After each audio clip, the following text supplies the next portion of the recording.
Howdy, guys. Attorney Walter Hnot. I'm so happy that we're starting a little bit late. It's 8:29. We were supposed to start at 8:25, even though we were supposed to start at 8 p.m. on the dot. All right, let's get right to it.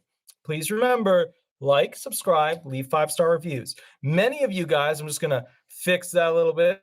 Perfect. Many of you guys, that'll work. Many of you guys, that's even better. Many of you guys watch the video, but then never like it. And I don't hate you as a result of it, but I'm getting this feeling in my, so all right, let's get right to it. Here's the deal. And this chair is probably a little too low. There we go. Okay, here's the deal. This is a unique situation. The Jimmy Carter era was a very, very, very long time ago. And that was the whole 40 years ago thing that they keep talking about. It's the biggest increase in coal that you've seen in 40 years, right? 5.9, massive, very, very big. We haven't seen that or anything like that in a very long time, but for once. And then, of course, now we're looking at this. Maybe it's an 8%, maybe it's a 9%. Surely is not going to be 10% increase in COLA. Now, I want to go through the basics here so that you understand exactly what's going on. I'm going to read from an article. Seniors can forget about getting an 11% Social Security raise in 2023. This is by Trevor Genuine. I think that this was September 22nd, 2022, aka like today this was produced. I'm just going to read segments from it real quick. As inflation accelerated to a 40-year high in June, which means we're special. We're 40 years in the making special. The nonprofit group, the Committee for a Responsible Federal Budget, said seniors could see a COLA of 10.8% in 2023. Shortly thereafter, another nonprofit, the one I really like, the Senior Citizens League, echoed that same prediction. Now, however, inflation has started to cool. That means inflation is going down in recent months, which has led both groups to revise their COLA forecasts downward. That is both bad and good news for seniors. Let me explain what that means. What that means is that essentially those groups thought we were going to have a red hot inflation, but magically, things started to cool. All right, we're going to get into how America got iced. Very good. I'm excited. Now, let's keep reading the obvious bad news right from the article, okay? Since peaking at 9.1% in June, the rise of the consumer price index for all urban consumers, a widely used proxy for inflation, the thing they use, has been decelerating. It dropped to 8.5% in July and then 8.3% in August. The Social Security Administration calculates COLAs using a variation of that metric known as the Consumer Price Index for urban wage earners and clerical workers, or the CPI-W. Cool. Now, a lot of you guys know the difference between the CPI-W and the CPI-E and the CPI-U. So we're not going to cover it, but they're all a little different in how they calculate it, okay? And in my opinion, they're all flawed, but that's okay. We'll go through that in another video. All right, cool. I did some math because I had about 7 minutes to prepare for this video before I had to take a shower and then get on this live show. So what we're looking at is July, right? July, 9.1, August, 8.7. And I did some options for this one right here, right? So let's say that September, because we don't know what September is going to be until October 13th. We just don't know. It'll be something we'll find out in the not too distant future. All right, September, 9.2. Let's say that it comes out, the inflation is a 9.2. Well, then we're looking at a COLA increase of just 9. Just a 9. Not a 10, not 10.1, not 10.8, not a 9.5, just a 9. All right, let's say that we, in September, have an increase of a 9, not a 9.2, just a 9. Then it would come out to 8.93, 8.8, right? Let's say September is an 8.8 number. 8.86 is the result. 8.7 number, 8.83, 8.5 number, 8.76, 8.3 number, 8.7, 8.1 number, 8.6, 7.9 for September will render an 8.5, 7.7 will also render an 8.5. Look, we're realistically going to see something between probably, unless there's some real magic, some real cooling, unless we are frosty cold, we are going to be seeing something probably around 8.4 to 8.8, somewhere in there. It might go to 8.9. It might, but it probably won't. Okay. Now, with that said, I want to go through some of the basics here so that you guys know what's going on. We have a report typically from the Social Security Administration, okay? Report, effective COLA on average Social Security benefits. This is actually a great report because it gives us live up-to-date info. It's like a live, they kept averaging it and kept it up, right? So just so you guys know, the average retired worker, $1,565 a month, $1,565 with that 5.9 COLA increase, right? The 5.9 that we got. That was the beginning of the Biden choo-choo train into inflation 40-year high, although we cannot blame Biden. I'm going to explain later why we're not going to blame him. We're just going to look very sternly at him. With the 5.9% increase, there was a $93 increase, right? And then that person got $1,658.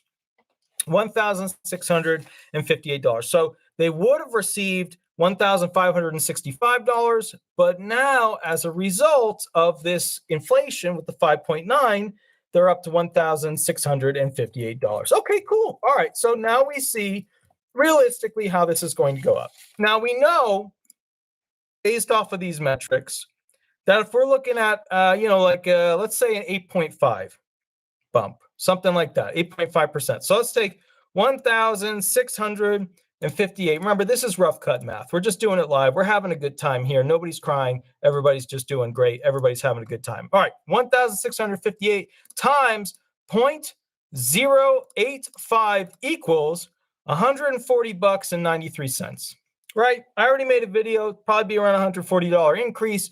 Some of the people wanted to fight with me in the comments. I put my my special suit on with the latex and so that they couldn't grab me, and then I just beat them up. I beat them up with news, numbers, and had fun. All right, cool.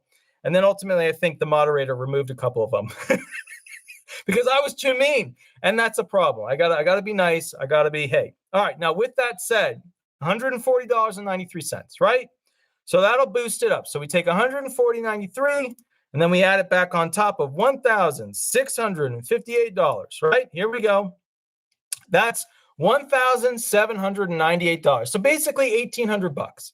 You're probably going to get a little bit more than $1,800 as an average retired worker per month going forward, right? Woo, you're getting a lot of money. All right, so that's because of this hot, wonderful reverse economy we have. Now, if we multiply that by 12, what we get is $21,587.16, which, if we ethically look at that number, we realize that that's like poverty, and retirement is not supposed to be poverty. So, somewhere in there, the government owes us an explanation. All right, cool. Now we get past that. All right, we'll keep rolling.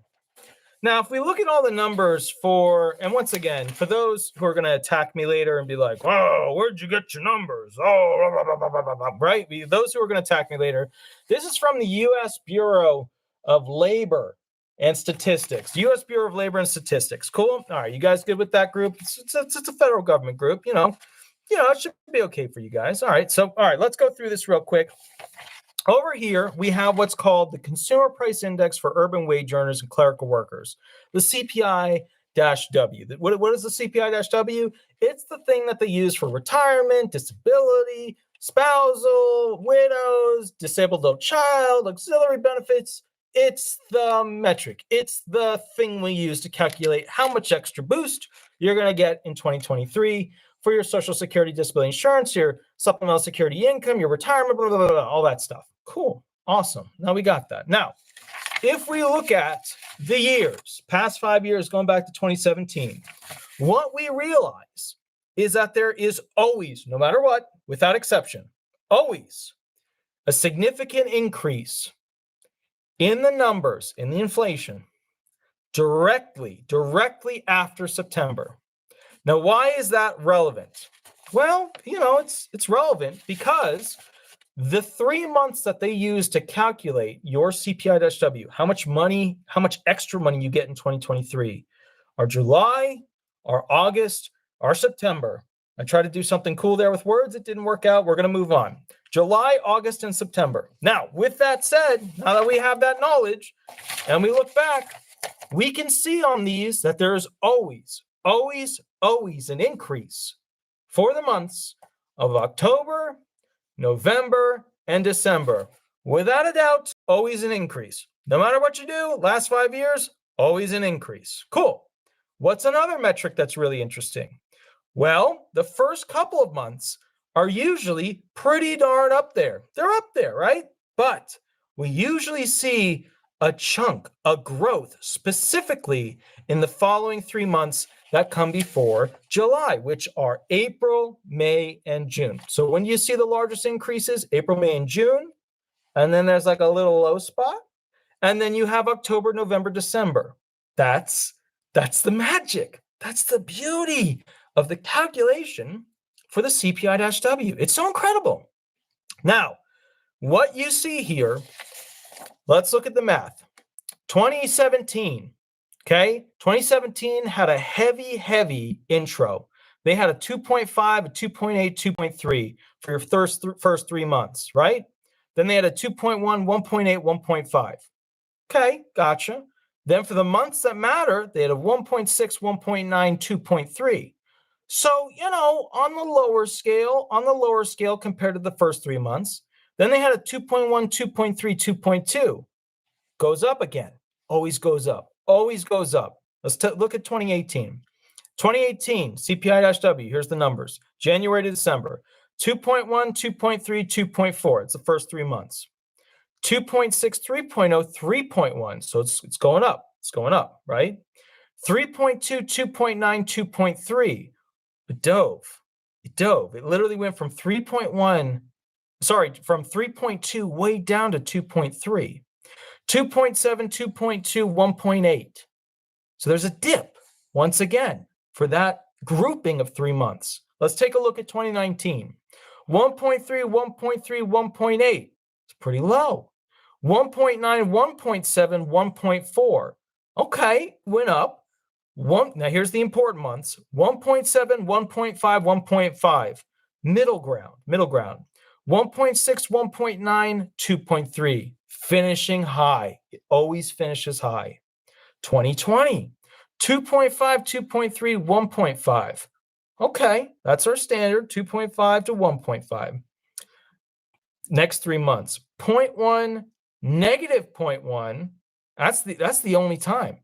That's it. That's the only time where it actually goes down in the past 5 years. 2020, 1, 2, 3, 4, 5. 5 months, May, negative 0.1. So we got 0.1, negative 0.1, 0.5. Real low. 1.0, 1.4, 1.5. So it went up during the important months, but not as high as the first 3 months. Let's look at the last 3 months for our CPI-W. 1.3, 1.3, 1.4. Little bit high, but not much of a high. That was 2020, right? That was kind of your end of the Trump thing. 2021, right? And remember, there's a crossover here. The Trump to Biden thing, it's a crossover. It's not a perfect, like it ends on this day. It's not like that. It actually looks to the year forward. Okay, so just remember that. It's not all Biden's fault in that regard. 2021, and a lot of people rule that way. And when I pick on Biden, people think I'm like super pro-Trump. You haven't seen me make a pro-Trump video ever, literally ever. I've just been showing you what Biden's been doing. So, for those of you who lose control of your bowels as a result of me talking negatively about the person that you either adopted legally or came out of your own uterus, I need to tell you something. Your love for that person is at the level of a mother loving her child. No matter what that child does to ruin everything, she's going to love that kid. Even if that kid's a murderer, she's going to love that kid. And I appreciate that each and every one of you adopted our little Joe and brought him out of his mansions into your house. Thank you for that. I appreciate you. All right, next one. 2021. Here we go. Let's look at this one. 1.6 January, 1.9, 3.0. Wow, kind of went like, whoa, right? 4.7, 5.6, 6.1. Big numbers. 6.0, 5.8, 5.9. Even bigger numbers during the 3 months that matter. 6.9, 7.6, 7.8. Massive numbers. bigger than it's just, you have to go back 40 years to even see anything like that. You got to go back 40 years just to anything like that. All right? That's incredible. And we haven't 2022 yet. We haven't. And now we shall. 2022, 0.2, 8.6, 9.4, 9.4. That is sizzling hot. That is an economy that is completely out of control, not being controlled by the federal agencies. Boy, oh boy, if you had a pot, that egg would be completely stuck to the bottom of it. 8.2, 8.6, 9.4. We're talking ruined eggs. 8.9, 9.3, 9.8. We almost did it. We almost broke the 9 barrier and made it into the 10. We almost did it. We almost did it. We guys, we're so close to making history. Isn't it just, it's just amazing. It's just incredible that it's so bad and it's so out of control. I love it. I'm so excited. Next one. The important 3 months. No, 2 of them. 9.1, 8.7. Now, usually this next month, right, is somewhere around the other 2. It's usually somewhere lower or in the middle of the prior 2. If it's in the middle of the prior 2, we're looking at like an 8.9. If it's on the lower of the other 2, we're looking at an 8.5 to an 8.7. Okay. What does that mean to you? It just means around $140 increase. That's right. That's it. Okay, cool. Now, for some of you guys who feel that I have harmed your realities, I love you. I love you gently. I love you so much. I give you big hugs. I'm giving you a hug right now. Now, let's go to the Bureau of Labor Statistics. News release. This is from these guys. So if you guys are wondering, which federal agency created this, that's what's going on. All right. Now the doggies are leaving because I think people just got back to the house. I'm hoping they'll pop by and close my door, but I'm guessing they won't. All right, here we go. News release, Bureau of Labor Statistics, Consumer Price Index, August 2022. Now, just to show you guys how incredible, and these are statistics that look like a male who now identifies as a female competing in female sports. In the Olympics, this is what this looks like. I'm going to show you real quick. 12-month percentage change consumer price index. Here we go, guys. Check this out right here. You will see the increase of these amounts right here. This is where we're at. This is the beginning of the Obama, right around here. This is the Bush stuff, right around here. This is the Trump stuff, right around here. This is Biden. Look at those statistics. Now that you have seen the incredible mountain climb that we have made as an American people, and I'm proud of you. I'm so proud of you. It was apparently not icy on this mountain, but I'm proud of you because we need to cool off this economy. We need snow on top of the mountain. Now, as incredible as that graph is from the Bureau of Labor Statistics, I would now like to show you another graph, also from the Bureau of Labor Statistics. This is the 1 month percent change in CPI. Remember our CPI-W, like the thing that we use to measure it? This is the 1 month percent change in CPI for all urban consumers, CPI-U, so not the CPI-W, seasonally adjusted. The other stuff wasn't seasonally adjusted, August 2021 to August of 2022. Now, before I show you this, thank you. Thank you so much for the $1.99 donation. I really, really, really appreciate it. When will we get the $200 increase plus the COLA in 23? You'll get it basically starting of new year. They'll integrate it into your benefits. It'll probably be around $140. The $200 increase that they're all talking about is a bill that was presented to Congress to go ahead and increase benefits by $200 per month. Of course, our politicians really care about Americans. And as a result of that, most of the money is not going to be going to you guys. It'll probably be going to the immigration department for the millions of individuals that are now a part of our nation and will soon become future citizens. Awesome. All right. Now, a lot of you guys feel very strongly that there is no fiddling around with these numbers or the economy, or that the White House does not have the capacity to change taxes, tariffs, to change transportation, integration of oil, to change basically what happens with our economy. For example, people being able to lease land to get oil, or lease land to get timber, or lease land to get whatever. Many people wanted to fight with me about the government's, especially the White House, and their capacity to alter those things. Of course, we have now discovered together that the main function of the federal government in total is to go ahead and oversee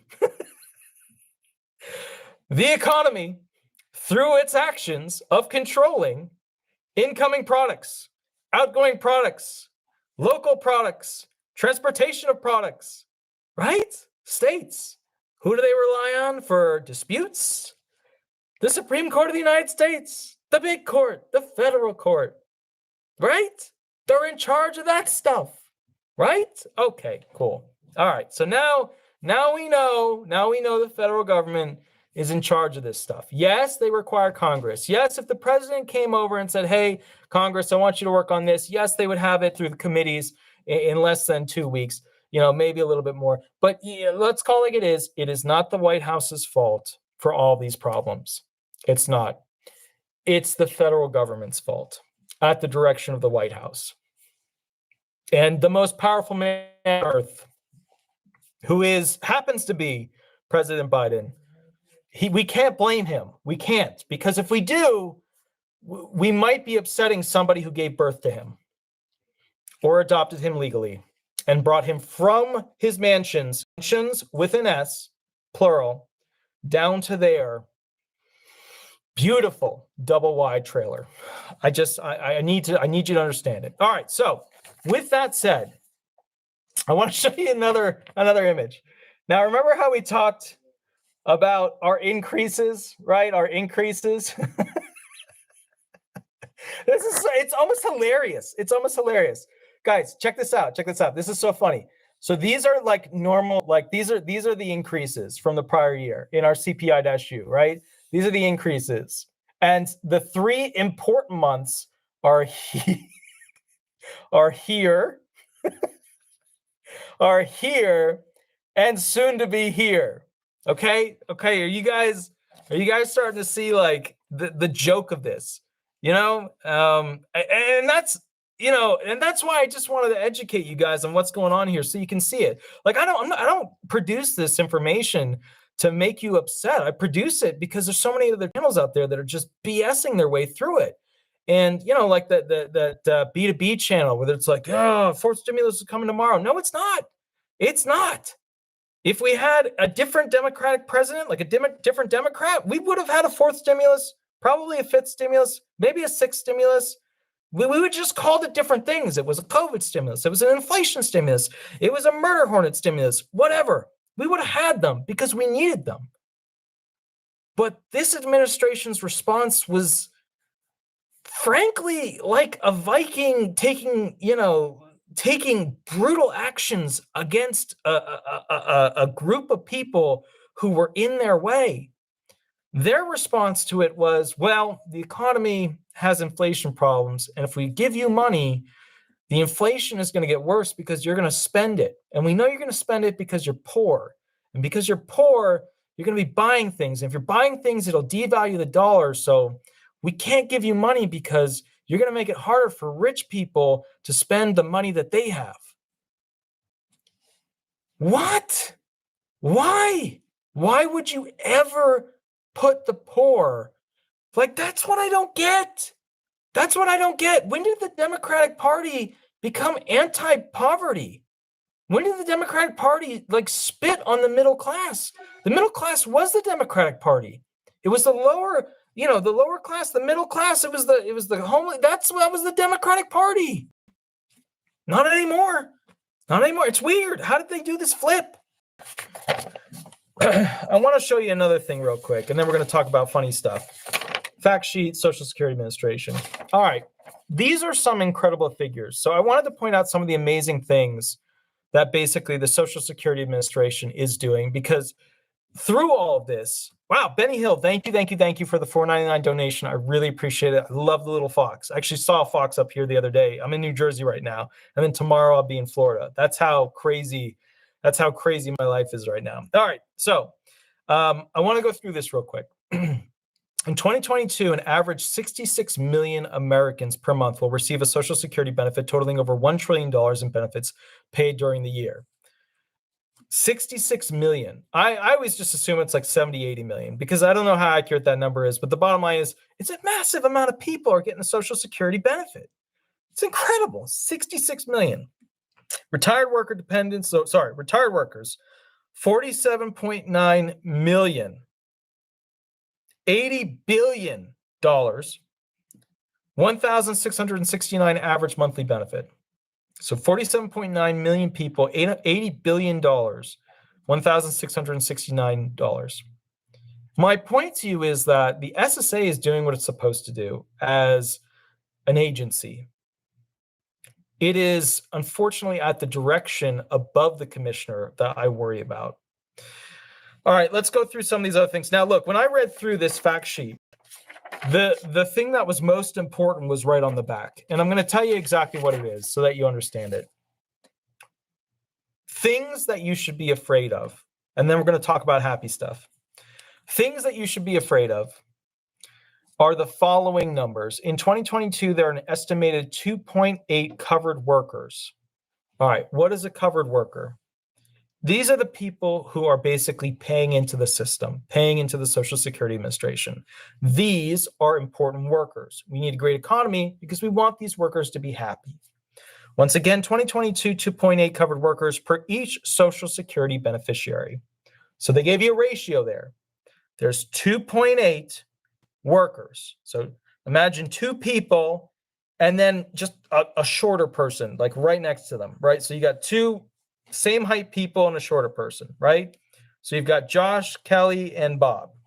All right. I don't know why Bob is short. Don't get on me about it. It's the way it happens. Life is like that. Now, with that said, I'll tell you a short story later. It's a good one. Now, by 2035, the trustees estimate, and this is the chief actuary, the actuaries of the SSA, that there will be a 2.3 covered worker, ratio for each beneficiary. Now, instead of assuming that there are two same height people, right? Assuming that, so we don't have that, right? Assuming that we have the two same height people, and now assume, okay, that we have a much, much shorter person, right? 0.3, much, much shorter person. Okay, cool. So now we got that. Now we're doing good. We're doing well. What they're saying here is that by 2035, the Social Security retirement benefits will run low. They won't be able to pay out 100% like they're already paying. They'll only be able to pay out like 79, 80%, maybe 78%, stuff like that. But what you don't realize from this, because they gave you the figure and didn't give you the important information, is this. The problem is that when we get to a ratio of about 2 people to every 1 person, so 2 workers to every 1 beneficiary, the thing fails. The whole thing falls apart. And so what they're not going into here, which is incredibly important that you understand, is that we're at 2.8. There's 2.8 people to every 1 person that gets benefits. 2035, not that far off. Not that far off. We're going to 2.3, not that far off. But the amount of people who are becoming disabled is increasing. The amount of people who are becoming retired is increasing. The amount of people that are getting other types of benefits, such as widows benefits, such as spouses benefits, such as auxiliary benefits, such as disabled adult child benefits, is increasing. Which means the more people that take from the system, unfortunately gets us closer to the ratio of a 2 to 1. A 2 to 1 ratio means the system falls apart. It means that basically the benefits won't be there. It means that the thing will go dry, and will go dry relatively quickly. The most important numbers you can think of with the Social Security Administration is essentially the ratio of people paying in to the ratio of people who are receiving. You can get more complicated and say, well, how many people are earning a lot of money and when they're earning a lot of money, are paying a lot of taxes and paying in more money versus those who aren't earning a lot of money, right? Because remember, there's a thing here. Remember how they were saying that the people of the generation before yours and the generation at some point people stopped making as much as things were increasing. At some point, 10 years ago, the person who was making $100,000, well, that person nowadays in that same position is making $100,000, which means that that person doing the same job is making a lot less money. That's not good. And that's the problem we're facing. All right. Now here's the deal. I want to go through this real quick. Final thing. Some people said to me aggressively while I was on vacation in Maine, and I shouldn't have responded because I'm a respectable person who doesn't have time to get angry. But since I'm not that, actually, what we're going to do is we're going to go through it. Because here's the deal. I got upset because people just, and I didn't yell at them. I got upset internally. I was upset that people were this misled. And you can tell them to change the channel. You can tell them to look up different, websites. But at the end of the day, even though the numbers sometimes lie a little bit, there's an underlying factor of comparison versus the number of a prior generation. And that's where you start to see that there's some cracks in the hull of the boat. Let's go to npr.org, relatively neutral group. There's a bill that Biden passed. You guys know what happened with the mansion and the whole yada yada. You know that there were deals made, blah, blah, blah. You know about that. I'm not going to go into that. But what I am going to go into is how NPR saw the Inflation Reduction Act. Okay. The bill will make small steps to help bring inflation back to normal levels, said Shai Akbas, the director of economy policy at the Bipartisan Policy Center. I strongly disagree. I strongly think that she is wrong. Okay. Let's go on. There are three main ways the bill targets rising prices, according to this individual. First, it plans to reduce the federal deficit. Okay, so it's going to reduce how much money we're spending per year and how much money we owe to other countries that we have these massive loans, the federal deficit. Even though Biden is spending about $5 trillion more per year into deficit than we've ever seen, ever, evsies ever. So, other presidents like 2.5, 2.0 trillion, Biden, biggest spender of all, 5 trillion. Okay. All right. First, it plans to reduce the federal deficit. We cannot do that with Biden's current spending. So we're going to have to just realize that that's not going to happen, which is the difference between how much the U.S. government spends and how much it makes in taxes and revenue. Okay. Remember, if the government massively spends and we can't make enough, then we have what's called, a debt. And we have the largest debt on earth, period. Out of every single country on earth, period, America has the largest debt. Richest country in the world, but also the largest debt. So imagine America went to Harvard, Princeton, Cornell, and a few other Ivy League schools and now can't pay back its student loans. That's right about where we're at. Where are we also at? We can't even afford, with our richest country in the world, gross domestic product, to pay back what we owe in interest per year. We're doing awesome. Now, how do we fix that, though? The way we fix it is that we borrow more money, more trillions per year to pay for, you guessed it, the interest we owe on the money in debt to. That's how you follow. That's hey, let me want to solve a problem. That's how you do it. All right. Next thing, when there's less money floating in the economy, there tends to be less demand and fewer price hikes, she said. I'm assuming it's a she. It could be a he. So let me just read that sentence again so you understand the main logical problem with this whole situation.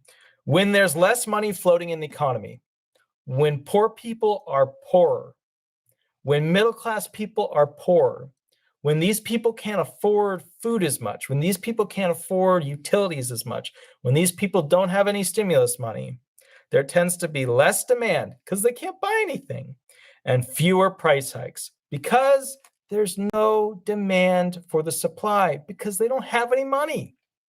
Okay, now we got it. Now we've spelled it out. All right. Because there are several provisions to encourage spending in the bill, the net impact on inflation is unclear. Let's just break that down real quick. Because there are several provisions, there's several lines, several things in the bill that encourage spending. The government's going to spend, and there's very little accountability. The net impact, what's going to happen, the big picture, the bottom line on inflation, the rampant thing we're dealing with right now is unclear, right? It's unclear what's going to happen with inflation because this bill that they've created is going to massively spend. It's going to massively spend. And for that reason, it's unclear. It's not unclear. Unclear is a word that's used in politics to define something that is obviously clear, but something that might hurt the party that which it represents. It is extremely clear. It is so clear, it's crystal clear, because when you spend money, like we just said, how we're not going to give the poor and middle class money, when you spend money, guess what happens? You spend it, and then we need more supply because there's more demand after that. And then we don't have enough supply. So the price goes up. What is that called? Inflation. That's it. It's as simple as that. All right. Somebody will be like, it's not as simple as that. There's magic to it. Dude, it's as simple as that. Second, here we're on to number 2 now. It will promote the production of certain goods, mainly in renewable energy. Having more supply than demand could help lower some costs over time, he added. Let's break this down. Second, it will promote the production. They're going to make more of this, right? Whatever they're going to make, they're making more of it, of certain goods. These certain goods are in the renewable energy area, right? Renewable energy products. We're talking solar panels, we're talking wind farms, we're talking stuff like that, okay? Having more supply than demand. So they're assuming that because they're making a lot of these, that they'll become cheaper, right? They will become cheaper as a result of them making a lot of solar panels. Cool. All right. So having more supply, we got a lot of solar panels, then demand, the people to buy them, could help lower some costs over time. So we're going to have to get a plan together, get some companies together, make a heck of a lot of solar panels, and then not have people buy them. And that's going to lower a little bit the inflation problem for specifically the green energy area. Does this help America? Not even that much. I don't even know if we can measure how tiny it is because it's going to be 4 years out. All right. Next thing, third. And more directly, one provision of the bill will help limit the price growth of certain prescription drugs by allowing Medicare to negotiate their costs with pharmaceutical companies, even though that's years out. Still, some of the biggest drivers of inflation, including food and energy costs, are not immediately addressed. Now, I read that sentence too fast. Let's review the sentence. Let's put our lawyer brains on, our little lawyer hats. Still, this is directly from NPR. Some of the biggest drivers, the most important stuff that makes this whole thing spin, of inflation, the problem we're facing, some of the biggest things that affect the problem known as inflation, including food and energy costs, are not immediately addressed by the bill that is supposed to fix food and energy costs, utilities, transportation, housing. So what NPR is saying in very politically correct terms, and it's incredible how they're doing it, is that the biggest drivers of inflation, the things that define inflation, the things that we calculate inflation on, not solar panels, but food, housing, cost of things like that, those things are not immediately addressed by this bill. So this bill is not going to be effective at dealing with inflation. It's just not. Next part of it, the proposal won't help curb inflation dramatically right away, experts say. It's not likely to have a major effect on inflation in the next few months. Frankly, guys, I'm not even sure it's going to help inflation. It might actually make it worse. It probably will. Some experts like Kent Smetters, faculty director of the Penn Wharton budget model, do not expect a significant impact in the next few years. So the legacy of President Biden to reduce the inflation caused by a post-COVID world where a Federal Reserve did not stick the landing. Benny Hill, thank you so much. I really appreciate the $4.99 donation. Thank you, thank you, thank you. I love the pair. I love the dancing pair. I need to work out like the dancing pair. That's awesome. So basically, guys, the deal is this. The impact of this bill will not fix the problem that's in its title while he is still president. If he gets a second term, we might see something happen. But I think realistically, by his second term, if he gets it, we will at that point see more inflation problems. On one hand, it does not add to inflation, which I disagree with, which was what the previous concern that the people had about passing legislation like this right now, Smetter said. But at the same, it doesn't really take away from the rise in prices either. So what the expert, Kent Smetters, faculty director of Penn Wharton budget model, is saying is that the bill neither helps nor hurts the thing it was intended to address.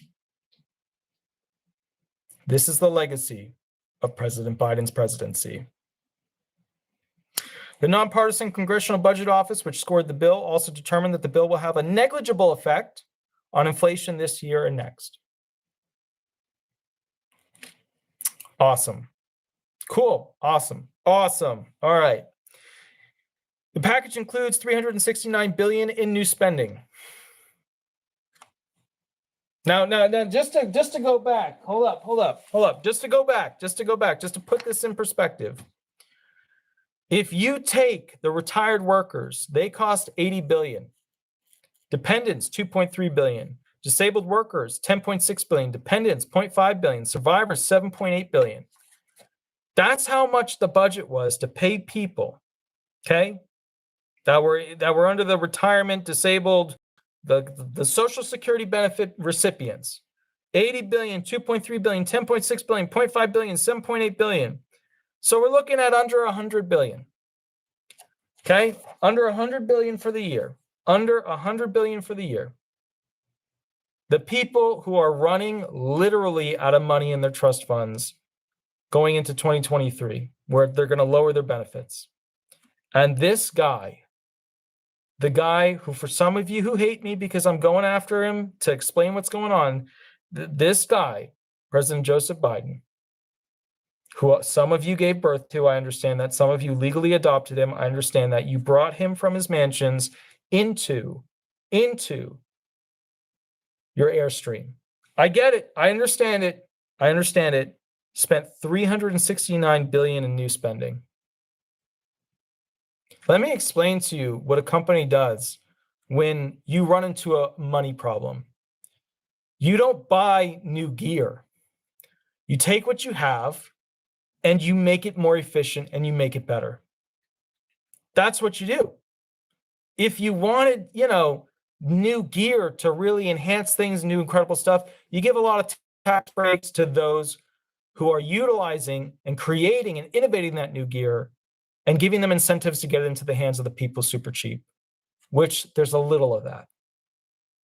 But the problem we still face is that we need oil, we need gas, we need diesel, we need food, we need crops. There was another guy, this frustrated me so much. There was another guy that was like, so you said in one video that the crops aren't doing as well because there's not as much rain. But during the Trump era, what was there, just rain all the time? No, I didn't talk about Trump. I didn't talk about rain all the time. We just had a year where there wasn't much rain.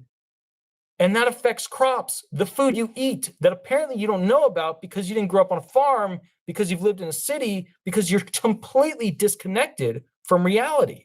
But I'm okay with that. I'm cool with that. Hey, everybody wants to live their own life.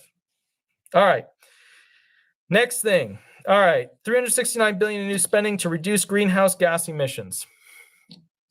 Because, we have to fight that as much as we can, essentially more than 3 times what we give the retired and disabled and all the other SSA beneficiaries in a single year. Distant sun rising. I appreciate it. All right, next thing, invest in clean energy technologies. Awesome, more clean energy technologies. That's what we need. We need clean energy, because if we don't have clean energy, we'll just have energy, which is what we use to power clean energy. Awesome. Okay, cool. I'm cool. And extend subsidies for the Affordable Care Act. There you go. There you go. The bill also plans to bring in more than $300 billion in new revenue, the Democrats say. I like it.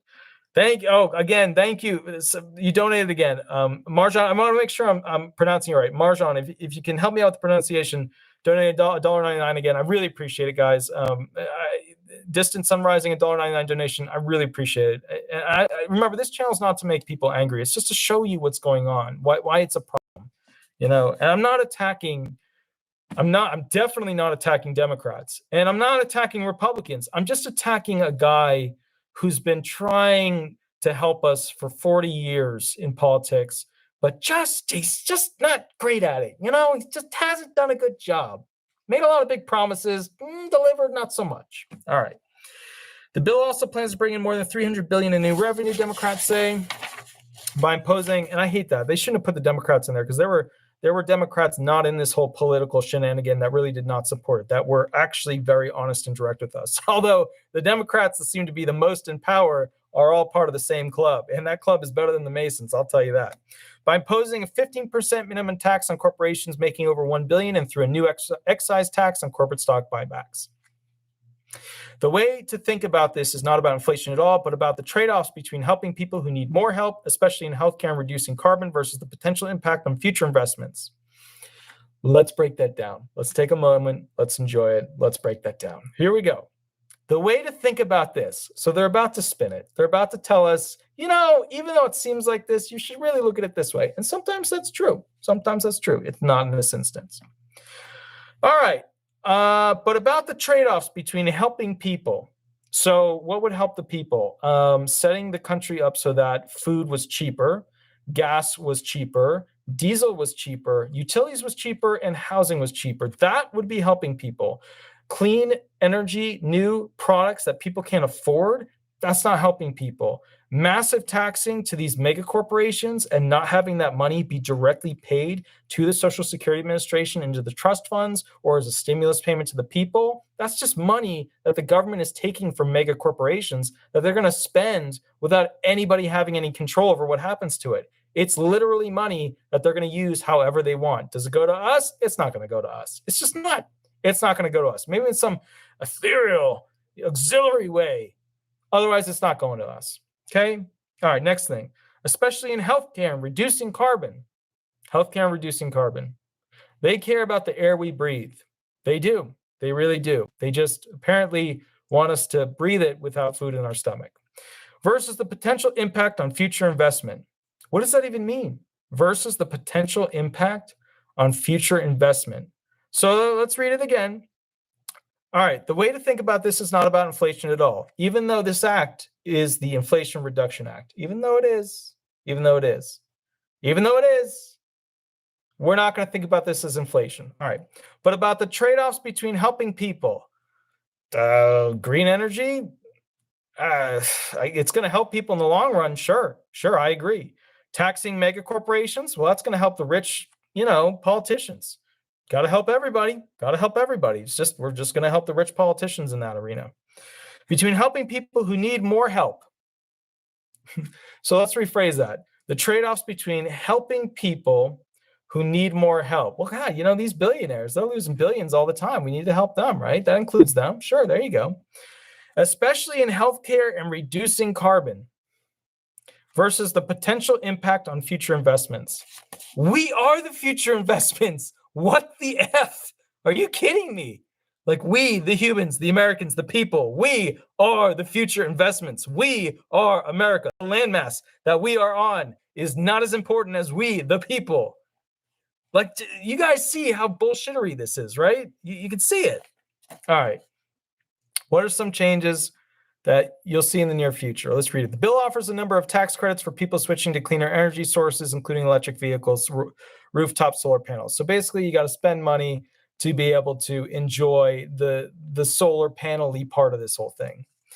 The Internal Revenue Service will get a boost in funding, particularly to improve its customer service and tax enforcement. They say that the investment could help alleviate some of the challenges with long response times or getting tax refunds processed. It could also increase collection of taxes that are currently owed but go unpaid, include those that are about to be created through audits. I hope you guys are excited. Millions of Americans will continue to benefit from subsidies that help with rising health insurance premiums that were originally slated to expire next year. Cool. The bill will put a $2,000 annual cap on out-of-pocket prescription drugs. That's good. That's like the one good thing from this is the prescription drug thing, which they could have been more aggressive with, but they were weak and they negotiated poorly. But it is what it is. Okay. Prices are high. All right. Blah, blah, blah.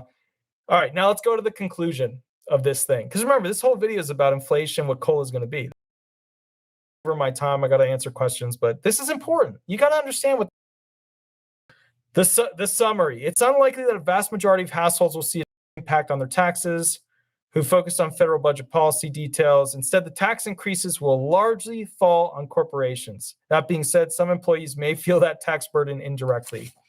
So what happens, guys, when you tax 15% on top of billion-dollar corporations?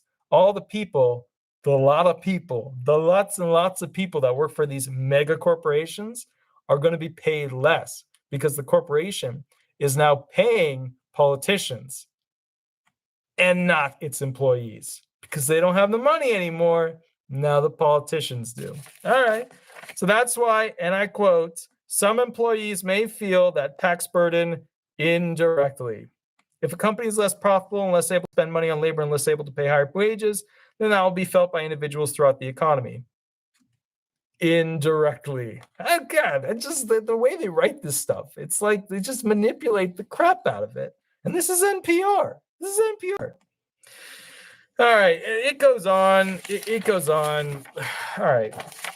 Now we need to have a talk. We got to have Roselle. Thank you for the $5 donation. I really appreciate it. I really appreciate it.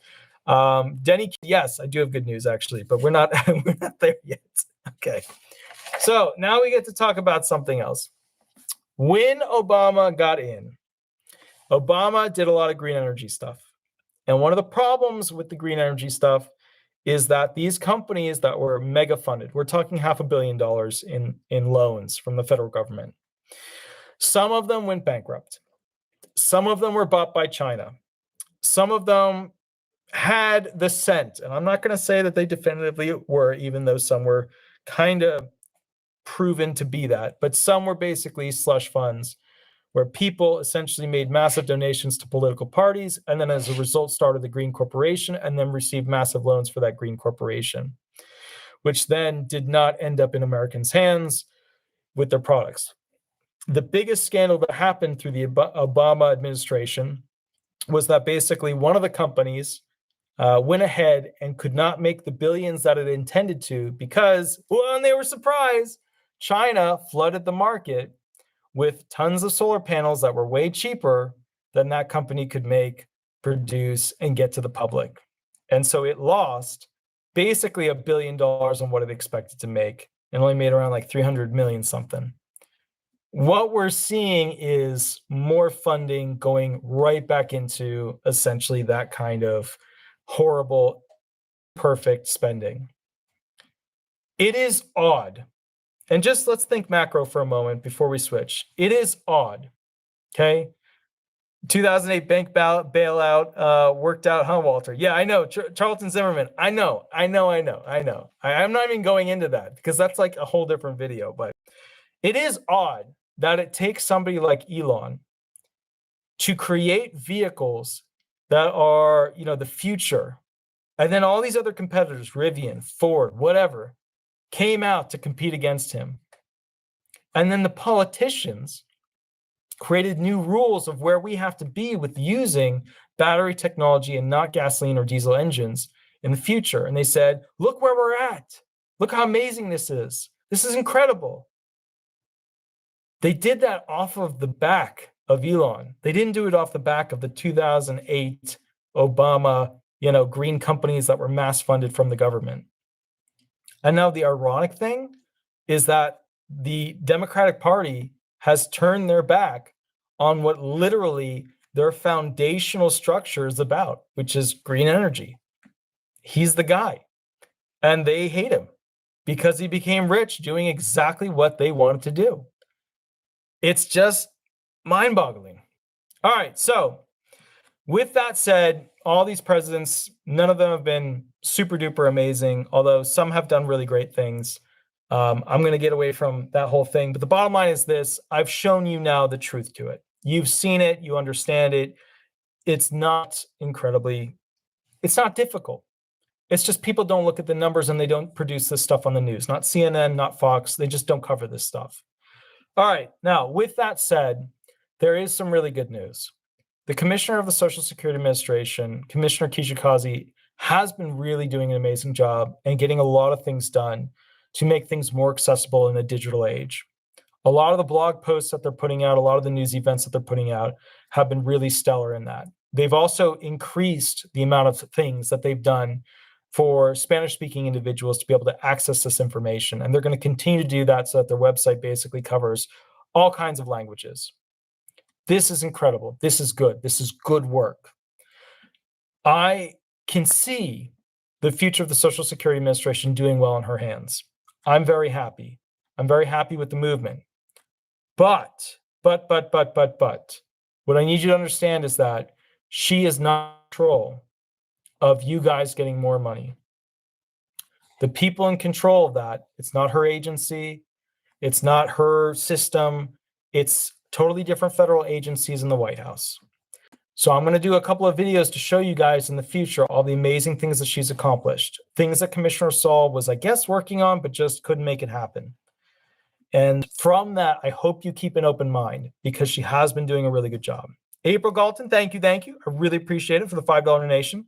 Excellent. So, all right, now we're going to go ahead and do phone calls. A lot of people sent me emails for this show where they were going to go ahead and basically have me read the email and go ahead and give them advice based on their complex situation. And the thing that I'd like to point out is that I have not had a chance to read any of those emails. I have been working nonstop on clients, and I have to make an announcement on this show. If you are just calling me with a question as a result of this YouTube channel, and you're not a client or about to become a client, then you got to call me on Thursdays from 8 to 10 p.m. You can't call me from 9 to 5 during the regular law firm hours because we get more, hey, I just have a quick question, phone calls than we get of client calls. And Shadow's right here growling at me because apparently he wants food or something. I'm not sure, even though he's been fed 3 times today. Now, with that said, we're going to go ahead and do questions now. I've got the phone right here. Let's go ahead and take them. Now, I want you guys to know what the phone number is. If you want to call me, you can. Here is the phone number. Here we go. You call that phone number. I pick up the phone. We do questions. We roll through all the stuff, and then we're good to go. I'll answer whatever questions. If I don't know something, I'll try and look it up. Here's the first phone call. Here we go. Hi, this is Attorney Walter Hnot. We are live on YouTube. Would you like me to answer a specific question, or would you like me to run hearing questions with you? And just remember to use a fake name throughout this process. Go ahead. Hey, Walter. How you doing today? Very good, very good. So just make sure you're talking, that I'm off speakerphone, that you're talking into the phone so we get the best possible sound. Go ahead. Yeah, my name is Lady in the Spices, and I have a question. Sure. I be in your like a year already, maybe watching you in YouTube. Sure. And I have a question. I'm disabled. 2006, and for the new situation, they say if you marry and you're 52 years old, that is I put my disability back, and for my husband's pension. Okay, so do you mean like that's the part? Real quick, Jay Lane, thank you so much. Jay Lane just donated $10, which is awesome. Thank you. Oh, it's doggy pictures in there. Very cool. Now Shadow's on the bed. He's literally right over there, just looking at me. So here's the thing. Are you asking me when you can tap into your husband's benefits? Is that what you're asking me? They already say that that's supposed I can do it already because I'm over 50. Gotcha. So are you disabled? Okay, so you're disabled, which means that you can normally tap into your husband's benefits once you reach 60 years old. Did you call the SSA to see if you meet the other elements at this point? No, I want to talk to you first and hear from you. They call a person over there and they don't even know what I'm talking about. So you called the local field office and they weren't sure what you were talking about?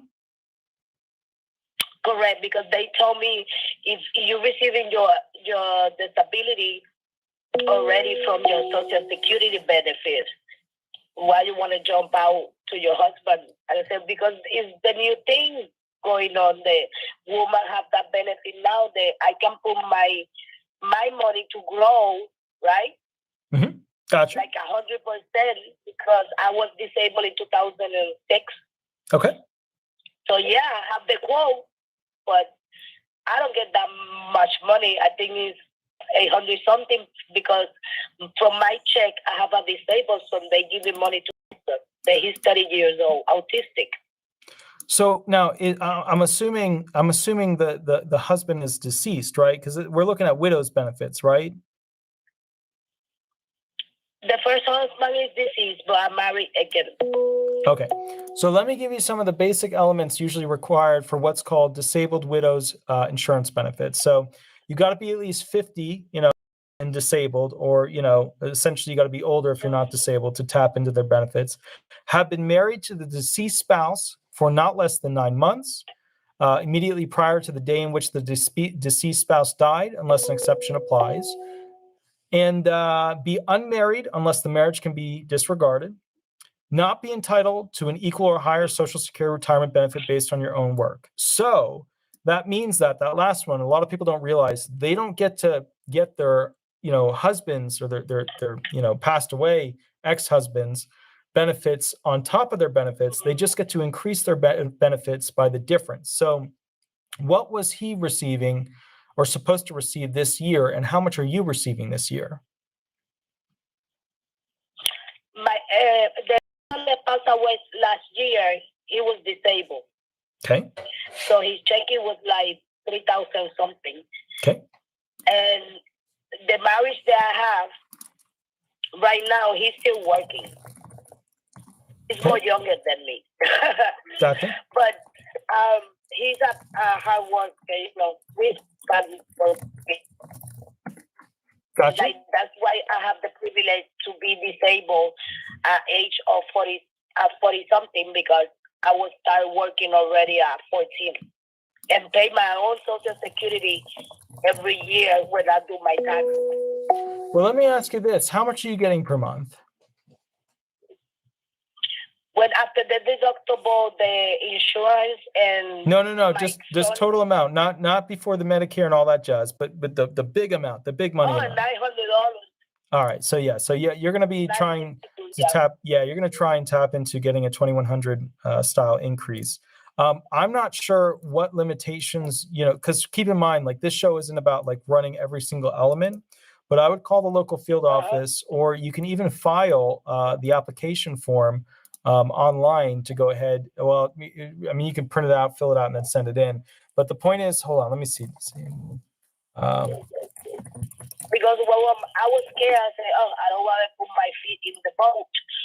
And for 900, they give me, okay, maybe like you said, that I can have an increase for 2,100, and I lose all my benefits like insurance, Medicare, all that kind of stuff. No, you won't lose that stuff. No, you're not gonna. You're just gonna increase your benefits from his benefits. But real quick, the form you're gonna want to submit to the SSA is the SSA-10 form. It's called the SSA-10 form. So if you put into Google SSA-10 PDF, so like SSA-10 space PDF, then that's the form you would fill out and send into the SSA. Okay, I got the form SSA-10 PDF. Mm-hmm. You got it, yeah. Yeah, I got it. Thank you very much. Absolutely. And let me tell you, I'm very proud. Keep doing the videos, because if not for you, I don't learn nothing. Absolutely. But if you have any questions filling out that form, catch up with me next Thursday. But once you get the form completed, remember, keep a copy of it, submit it via mail to the SSA, but submit it with tracking or certified return receipt. That way, basically, you have it, you're good to go. That way, you know that they got it on the particular day that they got it. Thank you, Walter. I appreciate that. Absolutely. I'll catch you later. Have a wonderful night. You too. Bye-bye. Bye-bye. All right, guys, let's go to the next call. We have just missed a massive amount of phone calls. Let me get the next one real quick here. Here we go. Okay, perfect. I'm going to put this on speaker and here we go. Hi, this is Attorney Walter Hnot. We are live on YouTube. Remember to mute the channel on your side. Now, with that said, can you make sure you use a fake name throughout this process and go ahead. Would you like me to answer a specific question, or would you like me to go ahead and run hearing questions with you? Hello? Yes, howdy. This is yes, I'm a human being. Hi. So, Hello. howdy. Fake name. Okay. So this is Ava. Howdy. I am on disability. Unfortunately, I'm 45. Gotcha. And I've actually been on it for about I have lots of medical issues, but I originally got on it because it was like emergency basis. I had double kidney failure, liver failure. Basically, my whole body was shut down. I was in a coma with a 2% chance of living. Wow. And so, wow. Yeah. And so I've been able to, and I've been able to completely recover. And in these 5 years, I've had a new hip, and basically I have cirrhosis. Sure. But I also have the reason that I have that is because I have back and hip problems, and so they put me on and mental health problems. I'm a little nutty officially, and they put me on all these medications and like the opioids, basically the opiate. And it killed my liver when I self-medicated with alcohol for a couple of years. But all of this was under their supervision, with the doctors telling me that I was bipolar and giving me antipsychotics. And I mean, I was on 10 to 15 medications all the time. Oh, and wow. They had me on like 90 milligrams of morphine a day. Wow. And like all of these things. Yeah. And never once did a therapist say trauma, dissociation, any of the things that I actually struggle with. And so now I've got, I do have degenerative disc disease in my back, and sciatica, and I was just recently diagnosed with DID. I know not many know much about that, including the mental health field, and I have, it's just basically a really complicated, up in the air thing as far as do I qualify? And so I'm in review right now, and I know that they hired all of the people to follow you around and all that stuff. I'm just wondering if you have pretty much like a no-go. Mental health can be kind of like DID isn't covered, but I'm also borderline and ADHD, like the whole list. When you're DID, you pretty much get diagnosed with the kitchen sink, and then you end up having a lot of them comorbidly. So I am definitely, I'm mentally ill and I qualify, but like I want to go back to work. I want to get better, but they don't offer the kind of help that we need. It's not offered.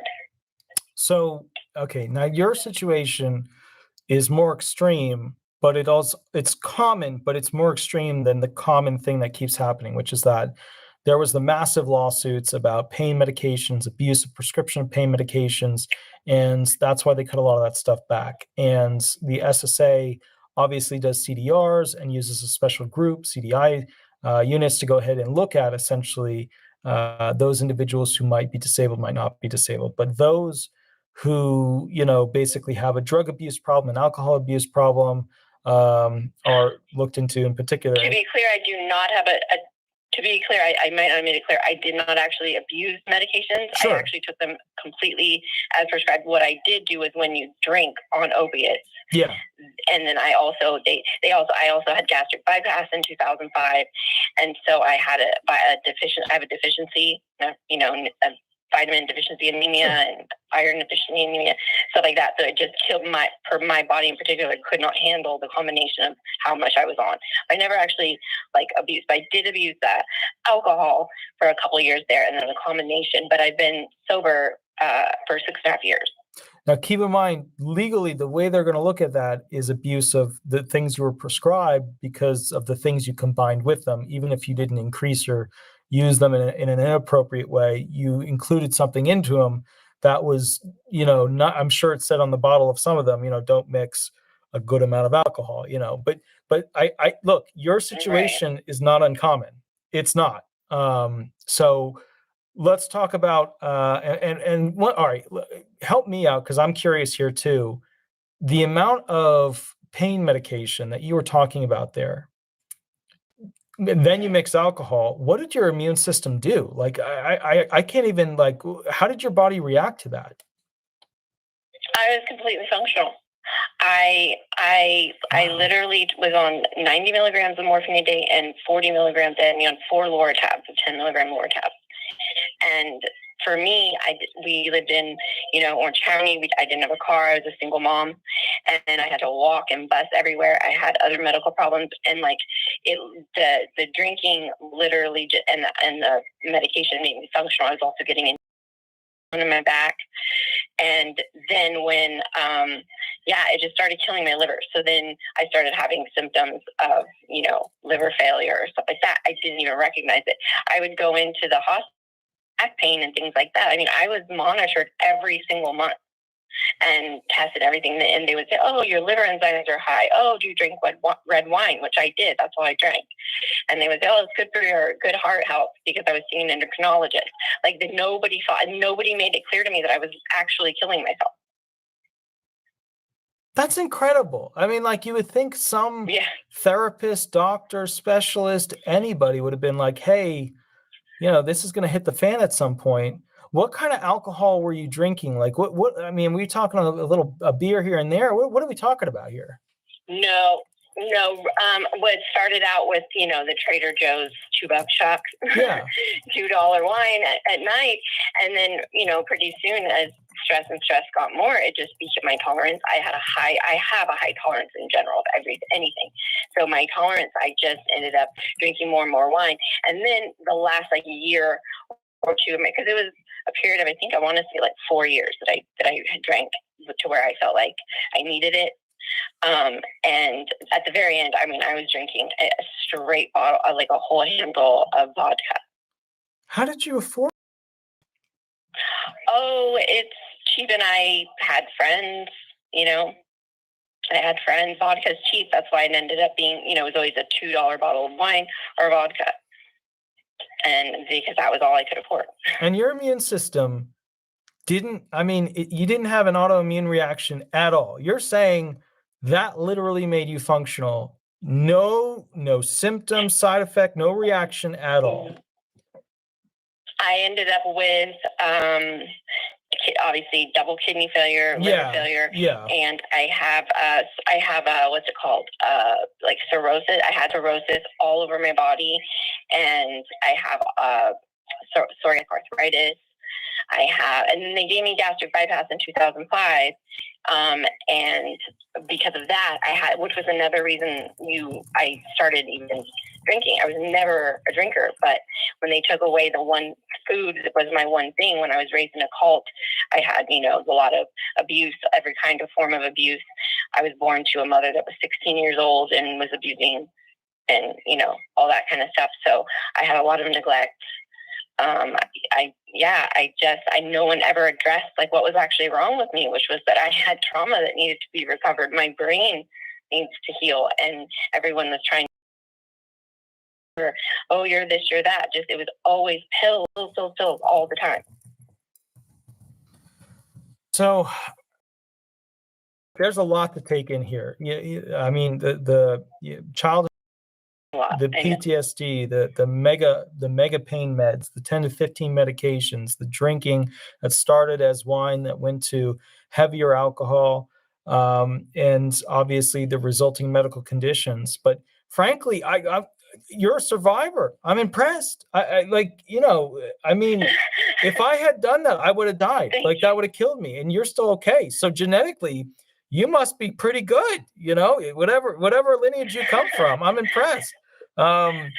Okay, so so walk me through. I'm just curious, like now I'm living, I have a 21-year-old son, and he has been with me, and he is still with me, and he was is my IHSS caregiver, because my back, I can't like bend down and do a lot of the things without it like putting me out, which I inherited a lot of the back stuff, and I did inherit mental health from my mother, aside from her putting me in a cult and the abuse and stuff. So I don't know what was going to be what it was. I think just all the pills and all the wrong treatment for so long, and the mistreatment of not, the medical treatment and not actually seeing who I was and what was actually wrong with me.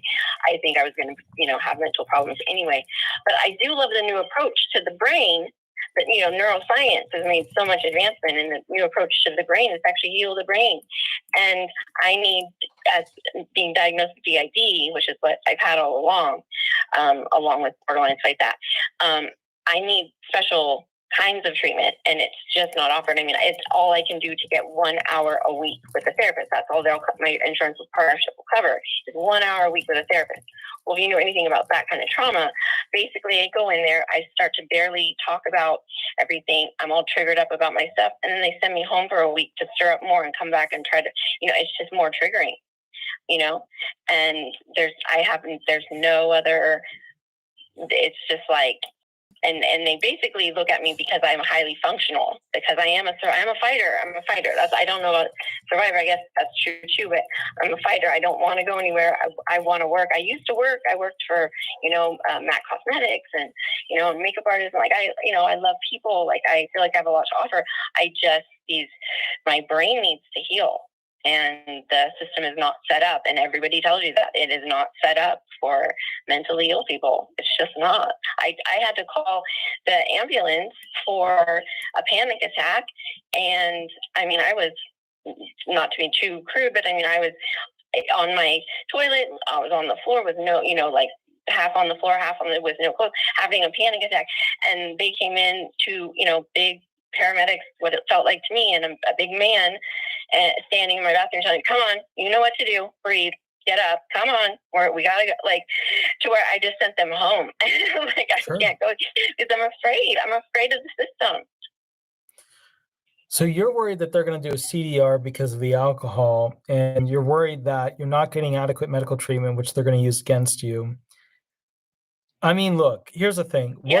I really am terrified because I have no resources. Being raised in a cult, I'm shunned now. I left it, and I'm shunned now. My mother committed suicide in 2007, and so, and my own family kind of, anyway. So it's just me and my son. So, like, I have no resources. If they just decide, "Oh, you're not," it's very scary. It's very scary. They need to reform the system for people with mental health issues, even as far as the way they approach it with pills. They all just want to make money for the pharmacies, or the big pharma. So one thing I want to point out is that one of the things I really liked about Biden's platform originally was that he was going to address mental impairments in a whole new way and find ways to get more treatment, more options available to people to go ahead and deal with anxiety, deal with depression, deal with PTSD, et cetera, because a lot of people don't realize the connection of your choices more emotion-wise when it comes to things that have happened to you in the past. And people tend to make a lot of choices based off of fear from things that have hurt them in the past. And I'm sure you've experienced that, when you're having a nightmare or a flashback, even during those, your brain is making choices based off of the abuse that occurred to you in the past. And those choices don't always work out well as a result of it. And so I was really excited about that aspect of it. Now, he hasn't picked up that ball since he became president and rolled it forward. But, and like you said with these corporations, and I want to point out another thing that you said, which I think is right on board. People have said to me that, President Biden has, not been able to really do anything with this, inflation because, these industries are just taking advantage of it, and they're making as much money as they can off of it, and they're just doing as much of that for the Bushes, the Clintons, the Obamas, the Trumps, everybody. Every corporation out there has a lemon, and every day they have to make it into lemonade. So they're going to do whatever they can to make as much money as they can, and it's the federal government's job to try and restrict the bad habits of extreme greed, which is what we have in America. Pill companies are a perfect example of that. Alcohol companies, a perfect example of that. A lot of these people look at these like, nicotine, right, new vapes, the flavored vapes. Right. So I don't, luckily. Like, look at, for example, these Hollywood actors, right? So you've got The Rock, and you've got who was the guy who played whatchamacallit, the guy in the red suit, Deadpool. Who was the guy who played Deadpool? Ryan Reynolds. Right. So all these guys are creating alcohol companies, trying to mass sell because they know people have an addiction to the alcohol, and they're selling, tons and tons, billions worth of product. And as a result of that, they're just out there, just like every other company, trying to make more and more money. How ethical are they? Well, they're about as ethical as much money as they can make. But if they can make more money, they're going to make more money, and they're going to be less ethical. So a lot of people, Ryan Reynolds. So, like a lot of people think of like The Rock is the perfect guy, and Ryan Reynolds is perfect with the Blake Lively. My goodness, they're selling all the same alcohol. I think of Brexit, the new team, but yeah. Right. And that's, I didn't know we had an alcohol company that does kind of change that for me. Yeah, they have huge alcohol companies. Like that's what blows me away with this stuff. And, a lot of people look at this, and I'm just sitting back going like, all right. And that's part of the thing with me too. I look at it, I'm like, are they a Mother Teresa? No, they'll never be. But no corporation is. Every corporation, whether Obama's in or Trump is in. Yeah, and these corporations are there to make a dollar. And the dollar is the manipulation of a product through innovation to make money, to basically self-preserve or self-enhance the owner of the company. That's what companies are. Even the nonprofits to some degree are self-enhancement for who's ever part of that organization, except nonprofits more about the idea of something, right? I mean, there's bad nonprofits too. They're called political groups. But they're run by former president's family. Yeah.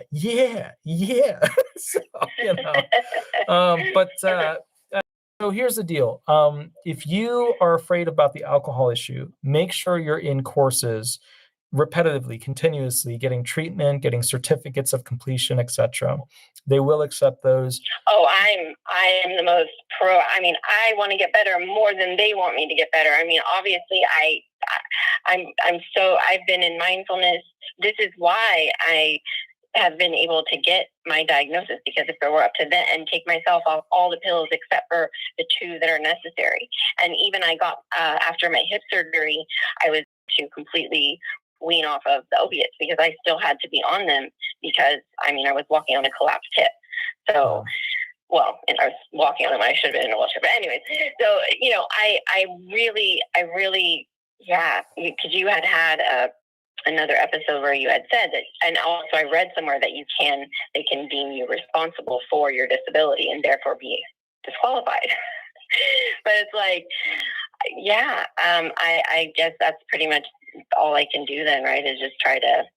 I mean, if I get in, I feel like they're going to deny me, basically. And if I get in front of a judge, I guess I'm wondering what you think.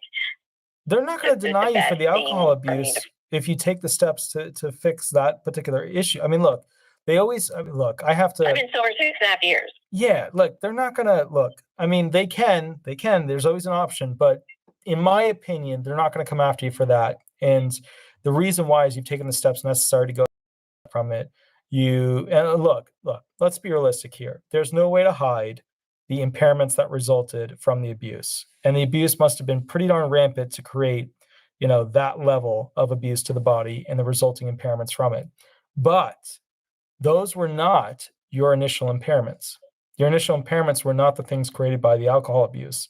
Your initial impairments were something totally different, which is the standard by which they have to judge to see if you're still disabled based upon when you were found disabled. So they go back to this comparison point date, which is when you were found disabled. And they look at what impairments you had back then. And if those impairments are worse and you're no longer using and abusing alcohol and you've taken steps to get away from it, they're likely to pass you through the 8-step sequential process, which is like a CDR review of a disabled person, without taking away your benefits. So I don't think that they would attack you or take away your benefits so long as you're not continuing the use of the alcohol. Yeah.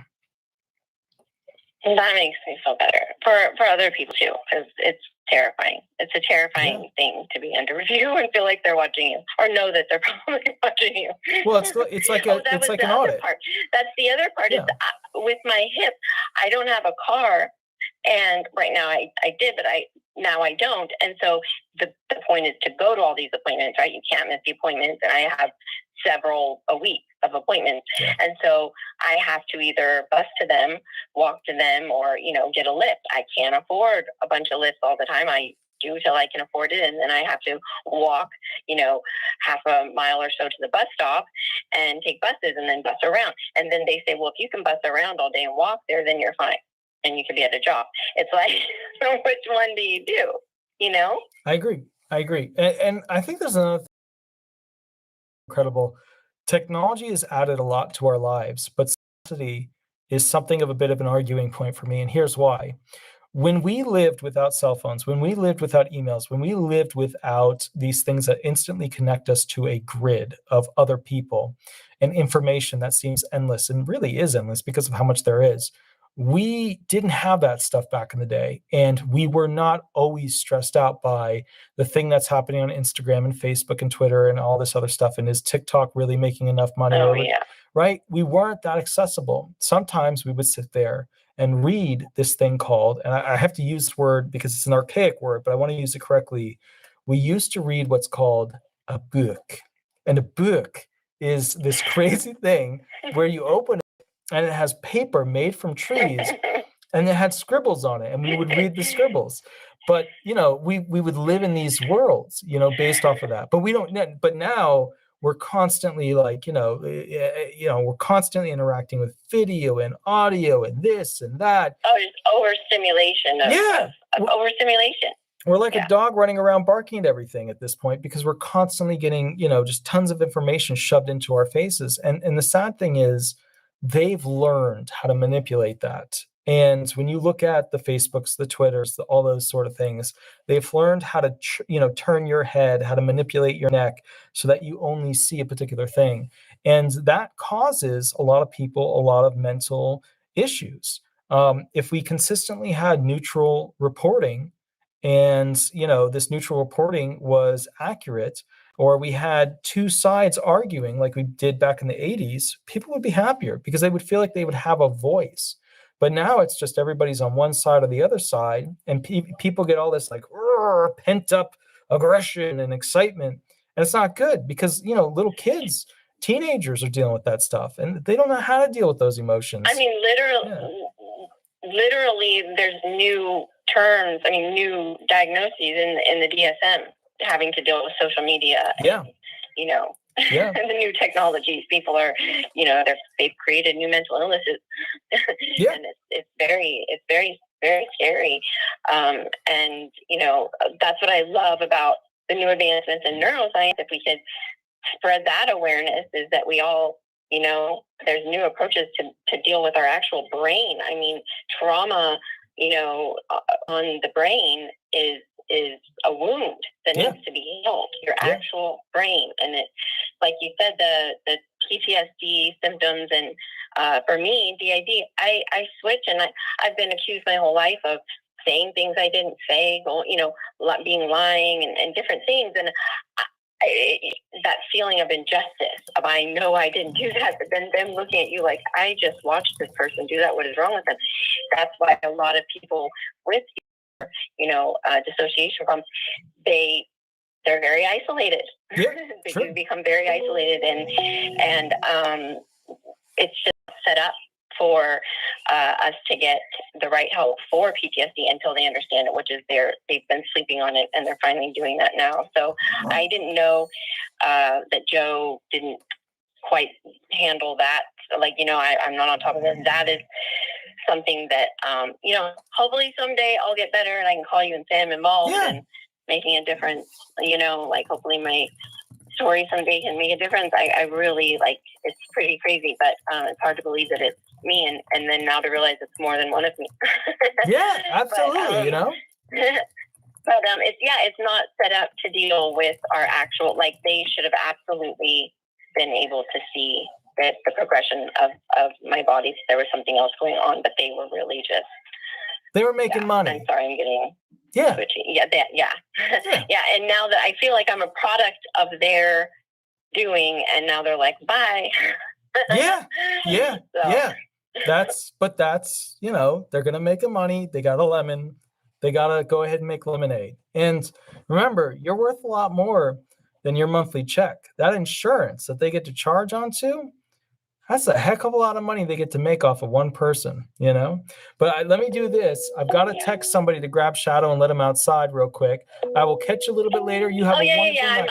I'll talk to you all day, so I'll let you go. Thank you so much. I never expect to actually talk to you. I really appreciate it. Absolutely. You're so insightful. I watch you all the time. Thank you. Thank you for all your hard work. Thank you. Have a wonderful night. Thank you. Thank you. Bye-bye. Bye-bye. Bye. So let me text real quick, guys, because Shadow's over there. He's upset. He's growling at me. I got to text everybody. Let me go ahead real quick. Hold on, guys that are calling in. Please grab Shadow outside time. He needs to. Oh, guys, hold on. All right. Hopefully one of these individuals. All right, cool. Now I'm sweating a little bit because I'm tired and worn out, and these lights are super hot. So let's get to one more phone call because we're basically just run out of time, and I got to go ahead and get to the security expert because there's huge things going on with Russia and Ukraine right now. Here we go. Let's go ahead and do this. We're going to put it on speaker. Hi, this is Attorney Walter Hnot. Remember to use a fake name throughout this process. Also, would you like me to answer a specific question, or would you like me to run hearing questions with you? Go ahead. Hi, Walter. My name is Sarah, and I watched your video on taxation of SSA and disability the other day that you made. Really excellent information. But I have a question regarding my SSDI now is about like $1,800 and something a month. Mm-hmm. And if we get this increase coming up with COLA, it's going to put me over $25,000 a year. Now, am I going to get taxed on the whole $25,000, or the difference between the $25,000 and the next thing that you were talking about, that other amount, like $37,000, something like that?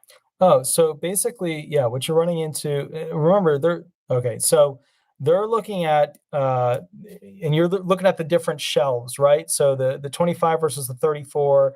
And an amount of your benefits, if you receive an income over a certain amount, 25, they tax 50%, 85% is taxed if you earn over 34,000. So I don't know what your earnings are or what your income is, or if the benefits alone would be enough. But for tax questions, I always recommend you go talk to a CPA because that's not my arena. But the basics are that if you hit the 25K mark, right above that, then your benefits could potentially be taxed based off of income coming that year. So what you are worried about is a very real worry, and I would grab a CPA, ask them real quick, at what point is that going to happen to you? Do you have any other income coming in at all, or no? No, just all I have is SSDI. So the amount of SSDI will go over the 20K mark by about $331 if we get this increase on the COLA. That's my total income. And at this point, I didn't think that disability was taxable. So I'm confused between these things. Well, remember, retirement is taxed. SSDI benefits are not, well, I don't think they're taxed. I mean, I have to look at that. I'm pretty sure they're not taxed, but whatchamacallit, retirement benefits are taxed. So let me think about that. I'd have to look at that. I'm pretty sure SSDI benefits are not taxed. Let me read real quick on here and see what I can find. Okay, so all Social Security benefits. Oh yeah, here it is. They are taxable in the same way. This is true whether they're retirement, survivor, or disability benefits. Take out the Social Security benefits paid to a child, blah, blah, blah. So they're saying here that yes, they are taxable. Although most people don't. Wow, yeah. In that instance, yeah. Your SSDI benefits, because I usually don't deal with the tax situation. In that case, yeah, it looks like they would be taxable. Again, go ask a CPA, but you're single, I'm guessing head of household or qualifying widower, right? Or are you married filing jointly? Well, at this point, I haven't rolled over to my full retirement age yet. That wouldn't happen until like 66 and a half or something like that, or 66 because of the year I was born. Right. So at this point, I'm still on SSDI, and it hasn't rolled over to straight SSA yet. So my main concern was if it's the whole entire $25,000 that we get, $25,331 that we get taxed, or just the difference between the $25,000 and the $37,000. I'm just, I can't afford to have half my it's all I could do to survive on what I get now. I own a home, and you got the home, the utilities, the homeowner's insurance, and cost of food now, and all those things. Plus, I have a pet that I have to care for that's a little elderly. So, all those things add up, and I don't really have a whole lot now left over. And if they take half of what I have, then I don't know. I don't want to lose my house. So first off, we need to answer, what is your filing status? So are you married, filing separately, married, filing jointly? Are you single head household or qualifying widow? I just follow the single, just a straight 40 thing. Okay, so then the 25,000 to 34,000 applies. This is what they're saying as the answer: up to 50% or even 85% of your Social Security benefits are taxable if your provisional or total income, as defined by tax law, is above a certain base amount, which is set by 25,000. So up to 50% or even 85% of Social Security benefits are taxable if you're provisional. So you're asking, would it just be the little bit above 25 grand that's taxed, or would it be the whole amount that's taxed? So that's pretty much what I'm asking. And then I'm thinking too, when you do your taxes, the government gives you an automatic write-off of a certain amount for a single person. Right. I don't know if that would factor into it or not. Hold on, let me look up the tax code and see if I can find it real quick. I'm sorry, I'm not trying to be difficult. I'm just scared about it. Okay, let's see. Oh, you're breaking up. Yeah, let me see if I can find the answer to that real quick.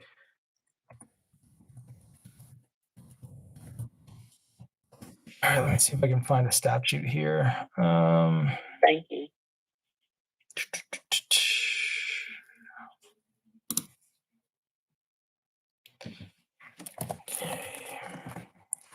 All right, so let's see what we got.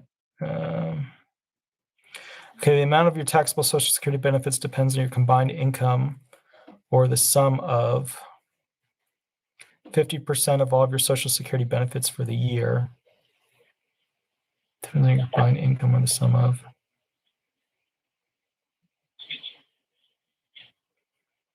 So what they're saying is that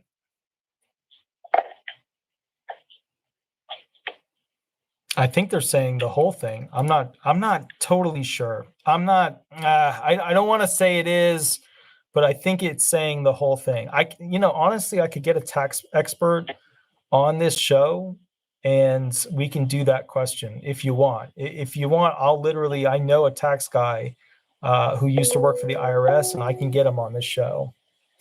Oh, that'd be great. That would totally suck if it did. If all of it was taxable.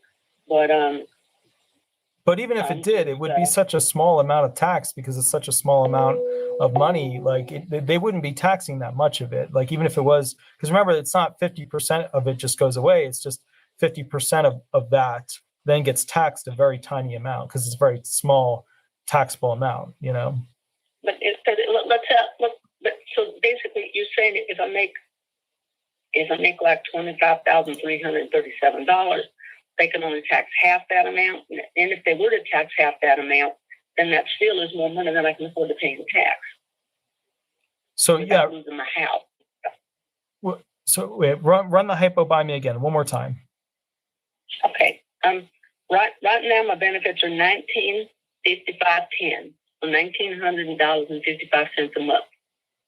So when we get the COLA, it's going to bump it up to roughly $25,337 or something like that. Mm-hmm.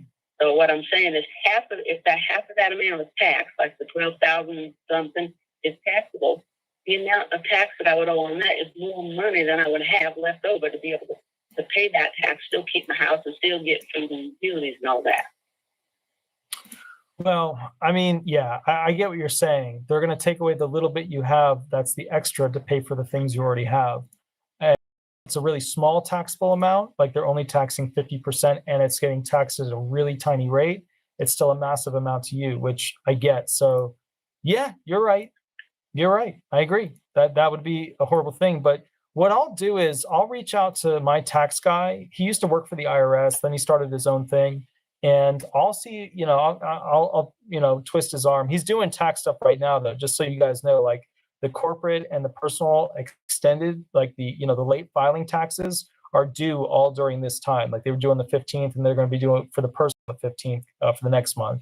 So he's busy, but after next month's 15th, or give him a couple of weeks of vacation, so like in a month and a half to 2 months, I could probably get him on the show to do a whole show on that. Okay. Perfect. Yeah, I'm not a tax guy, and it's just one of those things where I don't want to, I just don't want to go ahead and give you tax information because it's just not my field. I'm not a tax attorney. I don't study it. I don't love it. I don't love being audited. So, it's one of those things where I hear you. I understand. I would not hold you to any of those figures anyway, since that's not your forte. I wouldn't hold you to those figures. But I just appreciate you taking the time, and it'd be great to have a tax expert on call too when you have the time. Perfect. Well, sounds good, madam. I'll catch you a little bit later. You have a wonderful night, and I'll get that tax expert at some point in the future. Thank you. Thank you, madam. Have fun. Perfect, guys. All right, bye-bye. So the next step, guys, all right, so I see one person who I was supposed to catch up with. I'm going to call him, and then I got to call the security expert because there's a huge thing that's going on with the war right now, like huge thing. But let me see if I can get a hold of this individual real quick. Howdy, good sir. Can you hear me okay? Yes. Excellent. So here's the deal. We're kind of running out of time tonight. I know you sent me a huge email, and there was a lot in that email. I haven't had a chance to really go through it all. Yeah. You said Douglas Walker, right? Yes. Yeah. So now keep in mind, I haven't really had a chance to go through all that stuff that's in that email. Let's shoot for next week, Thursday, to do it then, because we're at 10:11 p.m. and this show was supposed to end at 10, and I still got to catch up with the security expert who's been waiting probably for like 45 minutes to a half an hour. All right. Thank you for the courtesy call. I will be available next Thursday night. Okay, perfect. And I'll try to catch up with you in between now and then. I've just been crushed. Like literally, I got done with the law firm phone calls today at 7:45, and then I had to take a shower, write a script, and be prepared at 8:25. That's why I was late today. But sounds good, sir. Just give me a call or shoot me a reminder throughout the week, and we'll catch back up. All right. Thank you, sir. Bye-bye.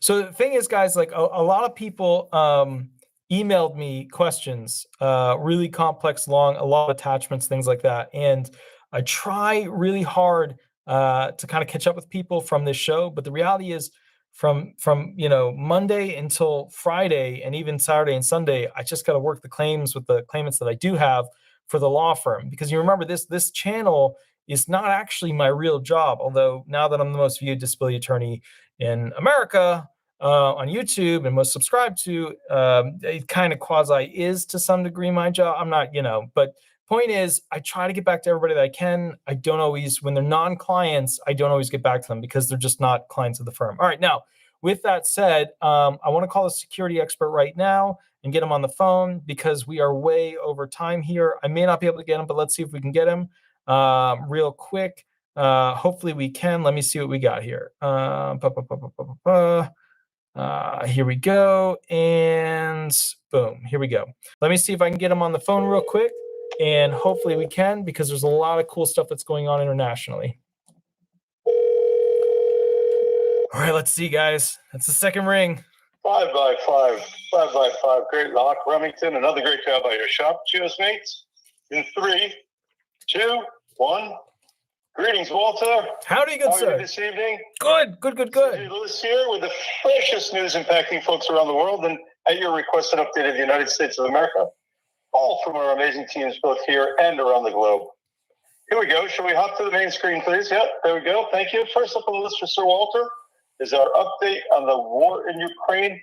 We are day number 211 since we started. Here we go now, 6 months, 27 days since Russia crossed over into the border into Ukraine in an aggressive military operation. Today we have an amazing amount of information that has just bounced back and forth continuously at a speed we have not seen the entire war of almost 7 months. Very interesting and alarming. Stay with us. Military withdrawals from Ukraine by Russian troops. And before I get too much farther, please listen for the shout-outs at the end. Like shout-outs from the shops, they're starting to call them.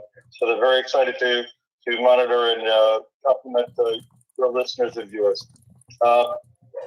Military withdrawal from Ukraine by Russian troops. Miles of land have been recovered. Absolute square miles recovered by Ukraine. They continue to advance quickly in reacquiring the land Russian troops had previously occupied and fought for. As we spoke of last week, Mr. Putin has many troops that have abandoned their posts and their equipment. Putin announced he will now require reserve military and others to serve as conscripts. During his nationwide television address last evening, he announced partial mobilization of reservists. Putin stipulates that the amount of people called to active duty will be determined by the defense ministry. Defense Minister Sergei Shoigu indicates 300,000 reserve soldiers with relevant combat and service experience will be mobilized for service. As Mr. Putin made the announcement, Russians were quite prepared. We have 100% validation. Every commercial airline flight leaving Russia to neighboring countries, both flights and rail line seats out of Russia that allow Russians visa-free entry to countries like Istanbul and Dubai, were entirely booked through the end of October. During that time, while Mr. President was still making his announcements, prices began escalating and then skyrocketing minute by minute during the frenzied buying. This was being reported due to the desire of many Russian citizens trying to flee Russia, as opposed to reporting to fight in the Ukraine war. At one point, a one-way ticket from Moscow to either Istanbul or Dubai was as high as $9,100 US per seat for an economy seat. Wow. Just incredible. Further in his address, Mr. Putin stated, when the territorial integrity of our country is threatened, we will certainly use all of our means at our disposal to protect Russia and our people. This is not a bluff.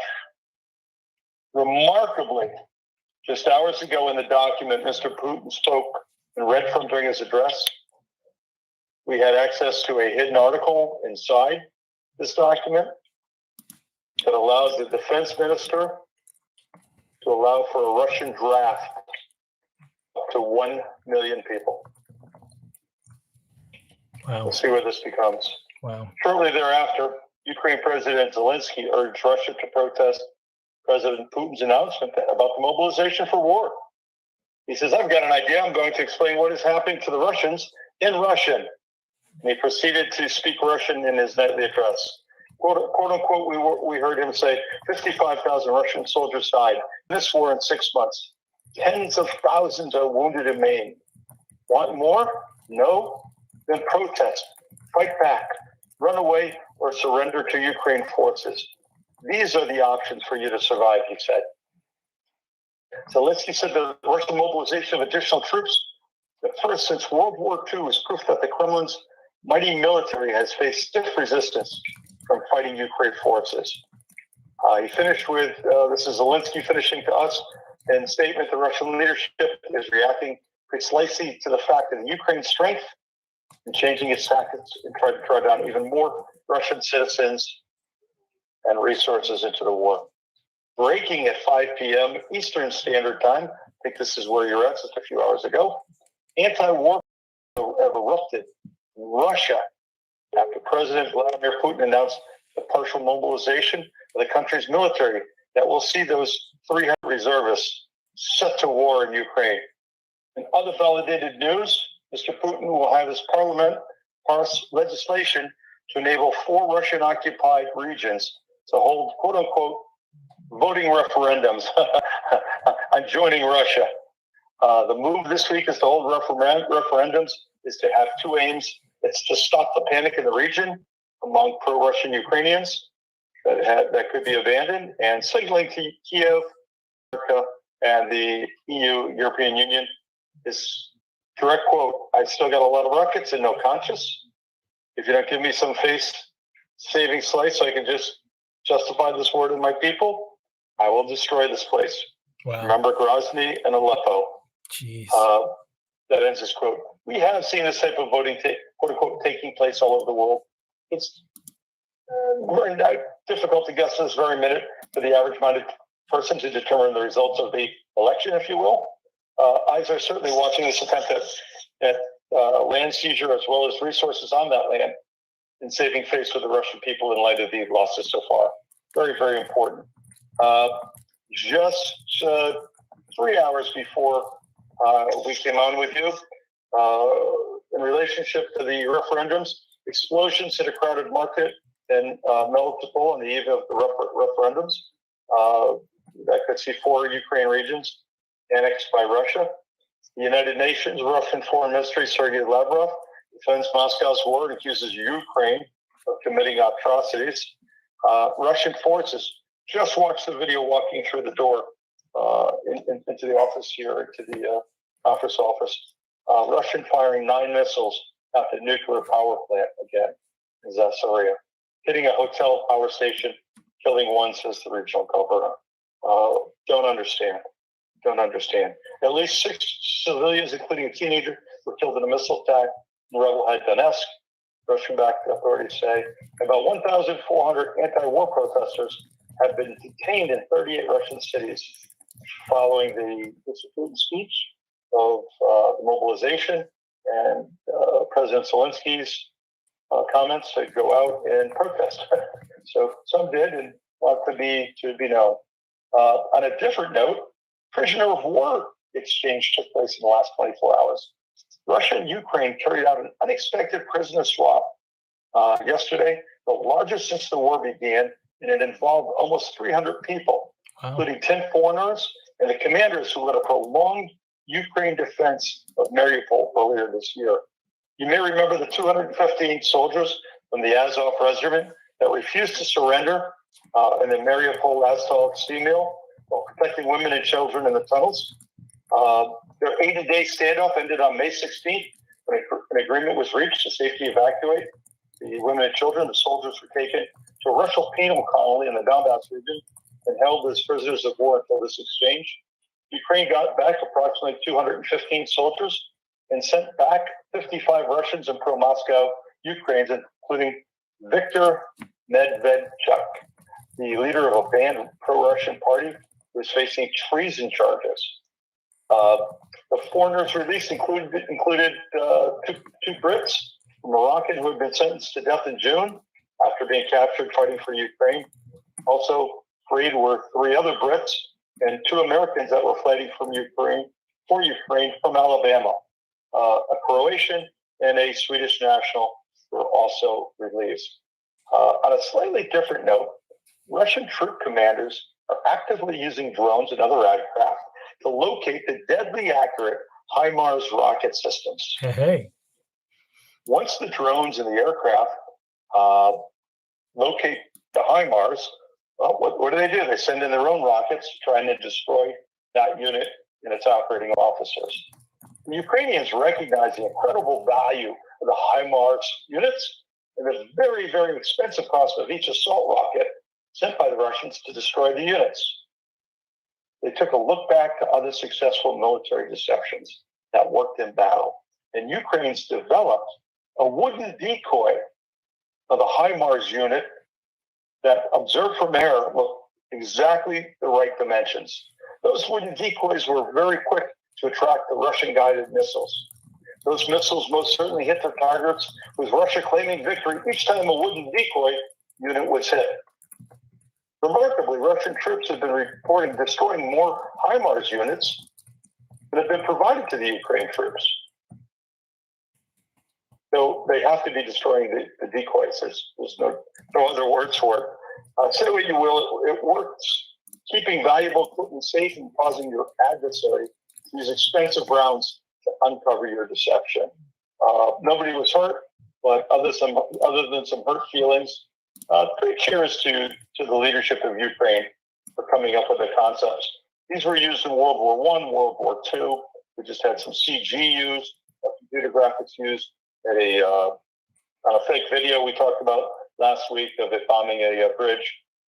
Just very, very, very good thinking. Here we go. So we've come to the point where everybody's trying to determine what the moves are available to Mr. Putin, Ukraine, NATO, and with Lazaroff appearing at the United Nations Security Council, he literally got up and walked out of the meeting claiming that his country is being wronged by the entire world. Ultimately, the condemnations from other countries. This is going to have a long ripple effect. This is not over. Outcome number one theory is total victory for Ukraine, which risks Putin doing something crazy as defeat and humiliation stare him in the face. Outcome number two is a dirty deal with Putin that secures a ceasefire, stops the destruction, but it risks splintering the Western allies and enraging many Ukrainians. And the third is a less dirty deal. We go back to the lines where everybody was before Putin invaded in February. Ukraine might be ready to live with that, maybe even the Russian people too, but Putin would have to be ousted first because he would never be able to abide the undeniable implication that it was completely for naught. Now we come to the bigger picture. Moscow could launch a counter-offensive focused on the Black Sea port of Odessa. Odessa is the last port on the northwest side of the Black Sea, and its seizure would effectively make Ukraine a landlocked country. You give Russia a stranglehold on the economic lifeline since the major ports of Kiev exports and imports flow through Odessa, and the loss of that city would be a massive economic and psychological blow to Ukraine and its citizens. Given that Russia redeployed sizable numbers of troops from eastern Ukraine to the south, there's a high probability that Odessa is now Moscow's principal target. Wow. Already overextended Ukraine forces in the south would be very hard pressed to repel a concerted Russian attack without significant support. And although it would be extraordinary and ambitious, Russians could contemplate a major pincer movement by sending troops north from existing strongholds and basically using a fresh offensive in the northeast, trying to cut off the troops near Kharkiv. This strategy is similar to the one used in World War II 1942 by the Russians, where they trapped an entire and overextended German army in Stalingrad. And I knew that piece would be important to you. I asked the guys to verify it, but they literally rounded them up, surrounded them, and took them. Took over Germany from your history. However, the logistics for Putin and his troops to execute such a military maneuver over a large territory would be incredibly daunting, just incredibly daunting, and it's very complex. We talked about the mobilization. We talked about some of these issues. Here's what we know by final evaluation. This is not over. This is far from over. The impact we'll feel will be globally for quite some time. So here we thought, or folks had thought last week since we talked, that if Russia was on its tail end, heading out of bounds, and just surrendered all the parts that they previously had, they could go very quietly. We could get our economy, we get our supply chain on. Back in here, take a closer look at Taiwan, Korea, Japan, and some of the leading shipping ports. Find out what we're doing as far as container ships and getting supplies coming into our country.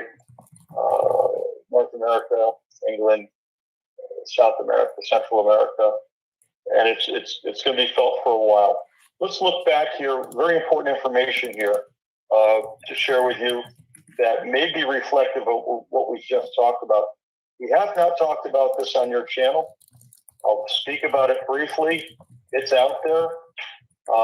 Folks, Walter, the Biden administration moved one step closer to developing a central bank digital currency known as the digital dollar, Yep. stating it would help to reinforce the United States' role as a leader in world financial systems. This wasn't a pop-up. This is not something that just appeared today. They've been on it since March. Treasury Secretary Janet Yellen's Treasury recommendations is the United States, quote-unquote, advanced policy and technical work on a potential central bank digital currency, or CBDC, needs to be in place so the United States is prepared if CBDC is determined in the best national interest. President Biden issued a presidential executive order back in March, calling on a variety of agencies to look at a way to regulate digital assets. I read regulate when it got forwarded over to me. I thought of the regulators back in Prohibition times who wanted to lay out discipline for the rules for taxation. Pay close attention. If this is a shift away from you getting an electronic number, and that's how you get paid in credits.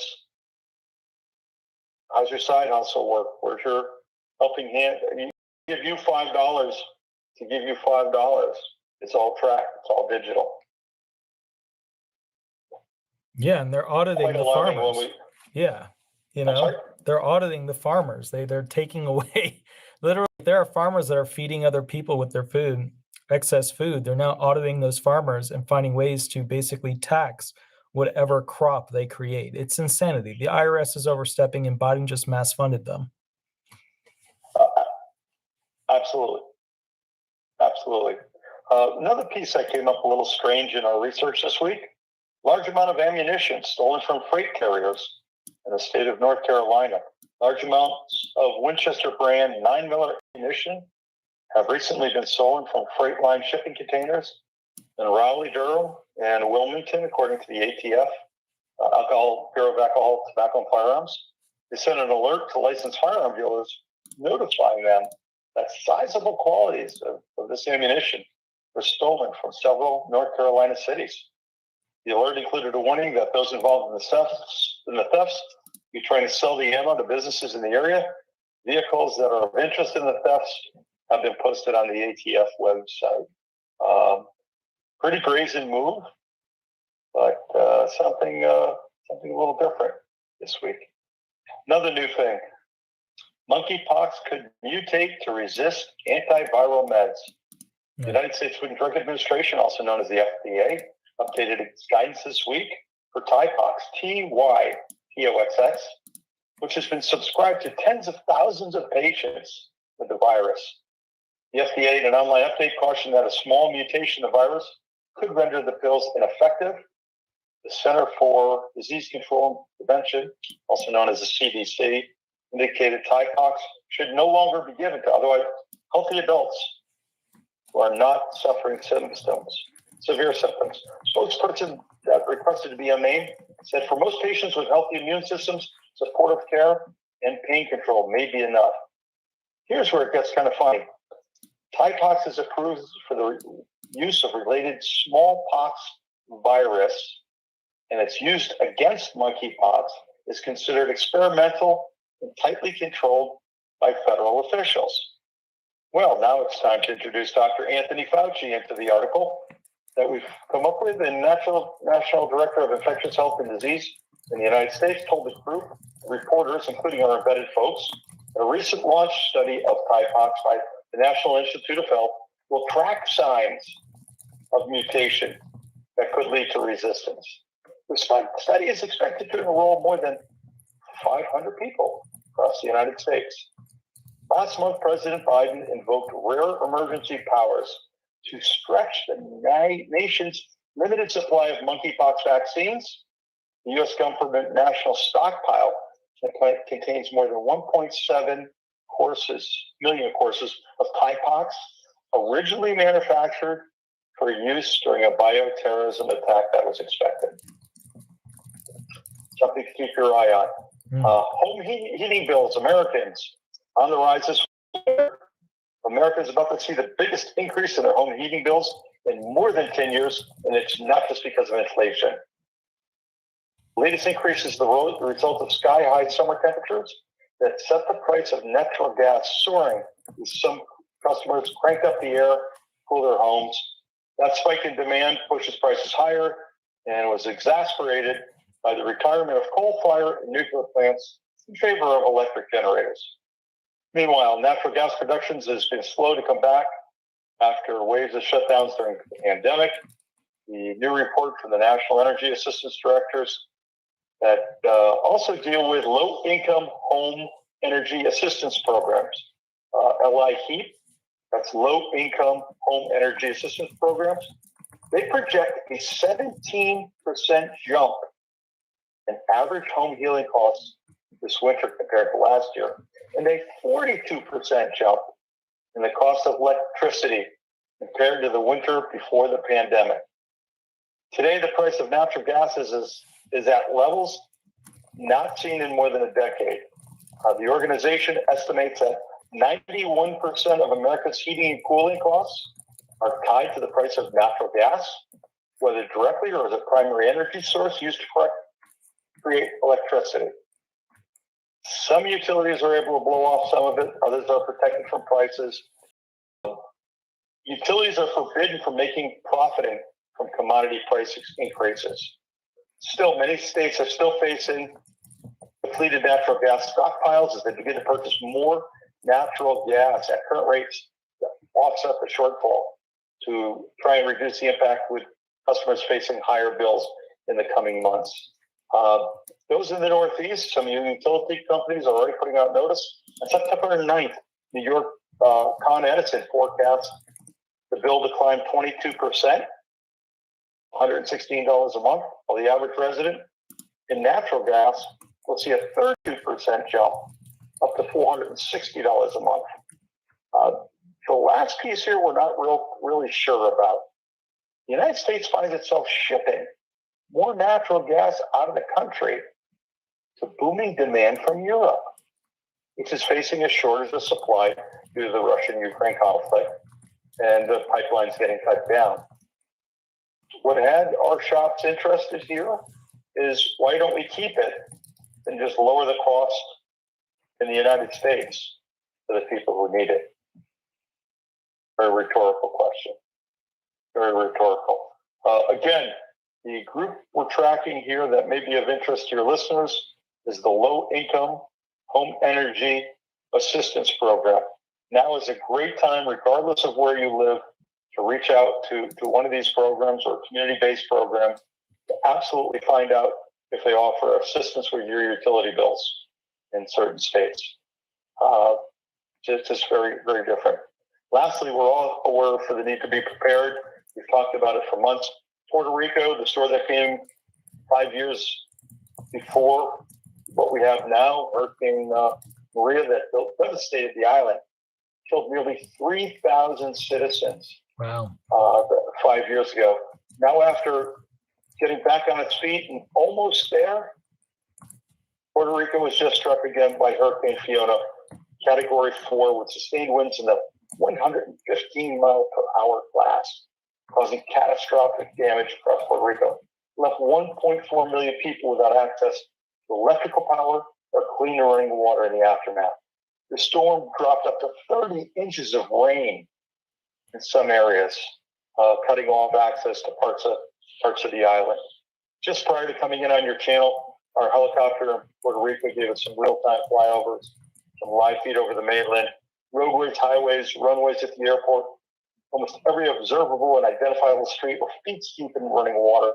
When encountering vehicles trapped in fast-moving water, helicopter teams did a very thorough check to ensure the vehicles were empty without anybody trapped. We have the President of the United States saying he will stand and assist Puerto Rico. President Joe Biden says he has authorized 100% federal funding for debris removal, search and rescue, water restoration, shelter, and food in Puerto Rico. For how long? The next month. Biden made the announcement at the Federal Emergency Management headquarters at One World Trade Center in New York City today. President did declare a major disaster declaration for Puerto Rico, which allows FEMA, Federal Emergency Management, to use direct payments to start taking care of temporary homes and repairs and offering low-cost loans. FEMA Administrator, me and Chris will travel to the island on Tuesday and sat with draft private meeting.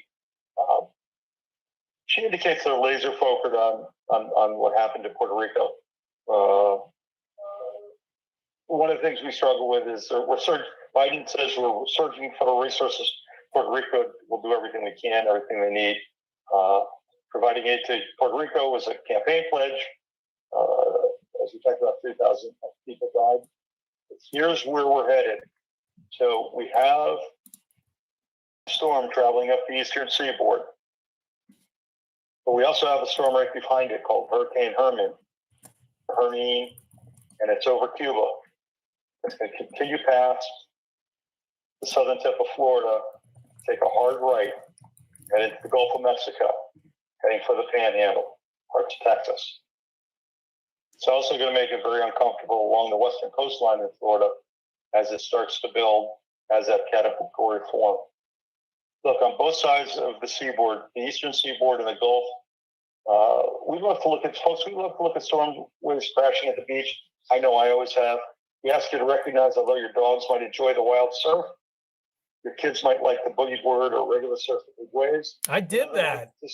I burst my eardrum in that hurricane. Water, right? I did that. Dragon rights. Yeah. This is a little bit different. This is tough. Hey, you might be getting ready for that half marathon or Ironman time. No. I like my dad, bud. Video. Yeah. So here's the reminder here, though. In this particular set of storms, understand the rip currents, the offset waves that can't be seen due to the chop, the debris in the water and on the water that maybe you can see, but maybe you can't. Look, it's super injurious to people and animals when they come together with energy and force, right? Take a look at what washes up on the beach. You get an idea of the mass of lumber and other sea junk that's broken away from houses near or on the water or from a working vessel that literally had it ripped off the decks by the storm. Real serious stuff here. Again, Fiona's now tracking over Bermuda, off the coast of the Carolinas. Earlier today, we spoke with peers in the Canadian Maritimes of Nova Scotia. Almost everything in their world's been shut down. They're starting to brace for the storm up there. The rainfall in Bermuda was 2 to 4 inches. Nova Scotia, Prince Edward Island, 3 to 6. Eastern Quebec, Newfoundland, and Brunswick, 1 to 5. But it's the storm surge. We talk about this a lot. It's a storm surge. It's the wind and waves, right? So, look, if you can avoid staying out of the water, please do. If you're down in the Turks and Caicos, the Bahamas, southern United States coast, and Bermuda, these swells are going to continue for quite a while, right through the mid-Atlantic and up into the North Atlantic states. So please keep an eye with you. Please consult your local weather channel. Got life-threatening surf and rip currents out there. Nothing worse than admiring it. Nothing more enjoyable than admiring it, I should say. Nothing worse than getting sucked into it. Lastly, the shout-outs from the shops. Real quick, from Grayland and Sherry and the supply chain and prep capability. Shout-out goes out to the Scan family for continuing to, you got to write it meter, guys, for continuing to share the common sense of starting small shopping trip to make sure you get prepared. We have a shop we don't talk about much. It's the Moral and Ethical Leadership Shop.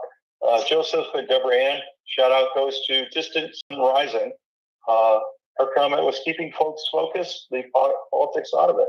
Focus on Walter's words. And they also put somebody else in, Christine Sprinkler, who was homeless due to life events. She shares her struggles online for the last number of years. Our members have a concept that may help you. We'll talk about it in a minute if you had been in that place. And finally, final thoughts for everyone here, Walter, that have been building in volume by our team and staff for an answer on what can really be done. And collectively, I'm going to share it with you if you may have some value. The group came up with organizing with larger groups, including, I'll say AARP, or they said AARP, for lobbying this item. And it comes down to this. We've all followed you through the cost of living and how the dollars flow back and forth. And one gal and the petrol people were pissed that I couldn't find it. And I went back. Somebody said, oh, yeah, they released the barrels of oil to keep the price down. Go right back up the week after the midterms, because that's when the Federal Reserve draw ends. So this is what these folks here came up with. They recommend no federal tax on any Social Security program that's approved to be collected by a person. No effort to file yearly taxes. The money will be spent back into the economy. Everything from housing, food, fuel, medicine, clothing. And it'll never have to be adjusted in arrears like COLA. COLA can continue on. It's for the exclusive use of those on public programs that have earned by everything from a medical event that could not have been caused by them, a family issue that are left in difficult times due to loss of a family member, inability to function that creates qualifications into the programs. Other income may still be included, but no Fed tax on Social Security. And when you think about that number, I don't know how it works out, but basically these folks said the funding is already included in the payment sent out to you each and every month, and then retrieved by taxation the following tax year.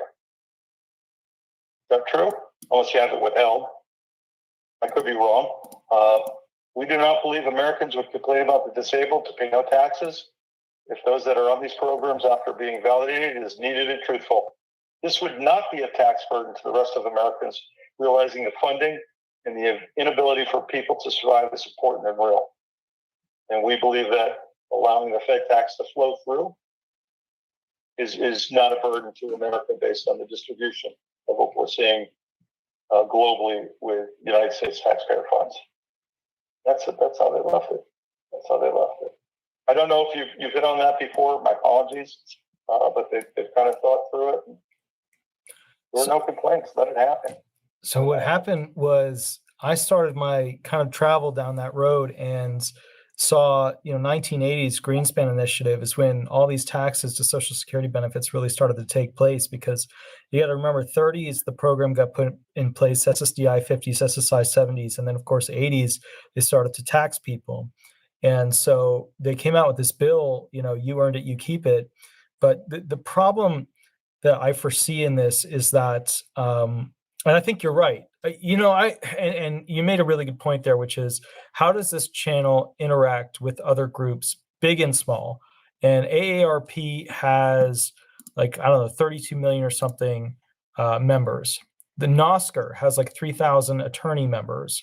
And when you think about that, NOSCR to me is like a massive group, but the amount of subscribers of this group alone vastly, it's a massive people, a mountain of people compared to just a tiny little bump on the road that NOSCR is. And so I want to do more with this channel. And one of the things I've run into is the problem of how do I do more with this channel, but also do the law firm thing at the same time? Because, being a great disability attorney doesn't really mean you make much money. And so with student loans and a mortgage and stuff like that, I always have to balance things and try and make enough to support, my base. And what I've realized is that, and the YouTube channel actually made more than the law firm last month, which was just crazy.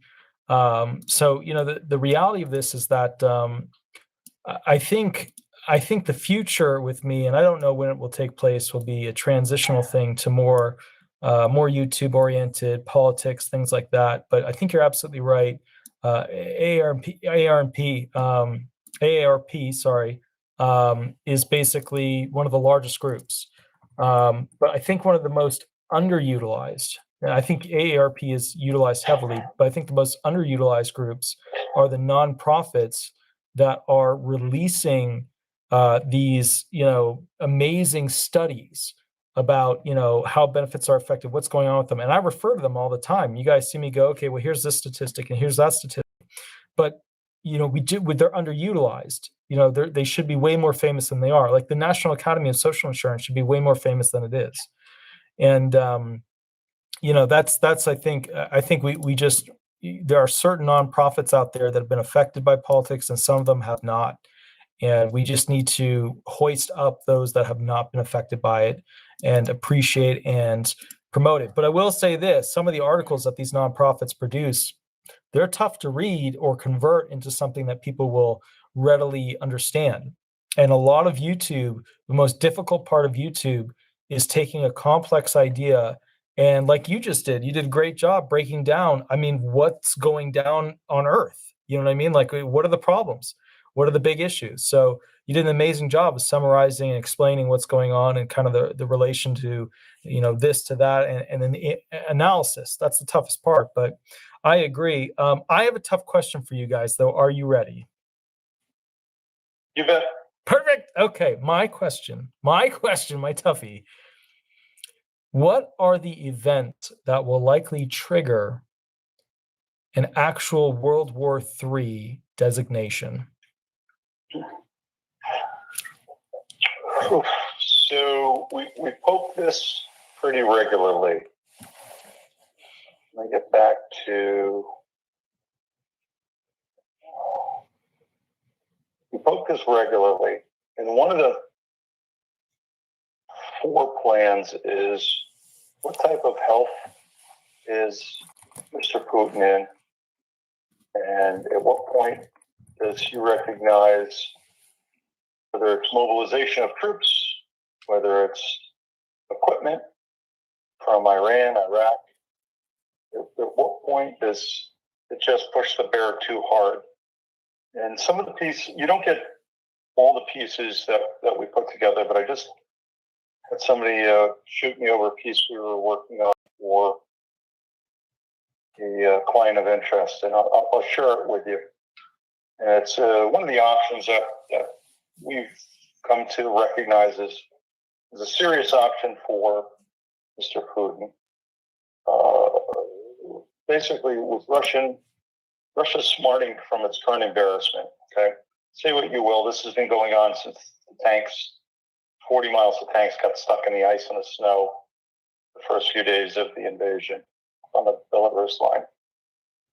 And it just went downhill. He's moved a little bit, but basically, he's just going to if he decides to resolve matters quickly and decisively, we talk about that tactical nuclear weapon. And such a strike with even a few of them would wipe out large portions of Kiev's military and basically cause effective resistance to crumble. Reaching the nuclear threshold would be a monumental, extremely dangerous move. And put it in this, understands that, Putin understands certainly that point. Nevertheless, if he concludes that the only alternative is accepting humility, accepting NATO imposing settlement that would risk his hold on power, it would be foolish for anyone to assume that he would never take the risk of using a tactical nuke.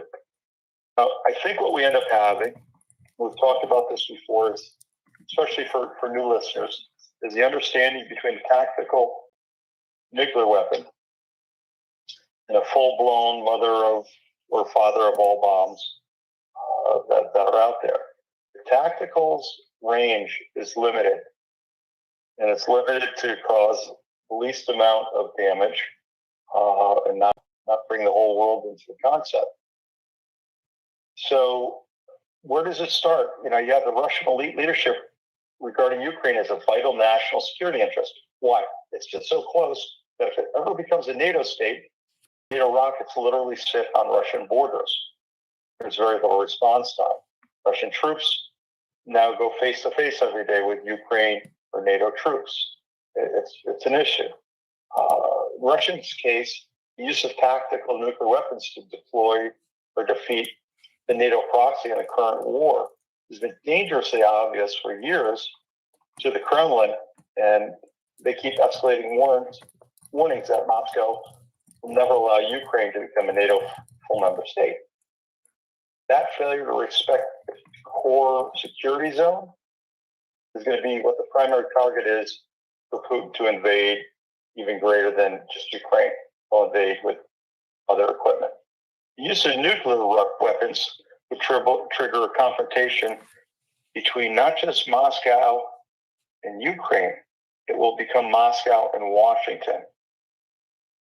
And this is going to be right back to the Cuban Missile Crisis. For those who are unfamiliar, the Russian Missile Crisis took place in October of 1962 for about 16 days.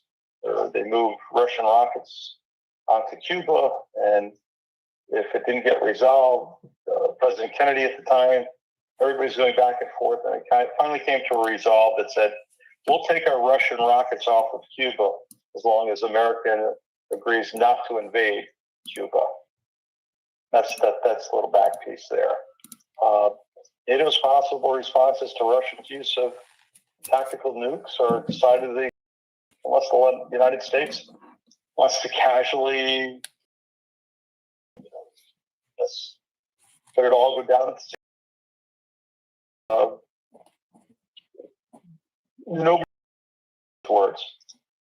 Nobody's really comfortable with those words. It's a different world from the last World War, Walter, when we start considering where our products come from, what's truly manufactured, and supportive domestically, as far as everything from food, fuel, tools, whatever it is that we use in our day-to-day lives. Our imports and exports are global, as they are first and second world countries. And what will start it?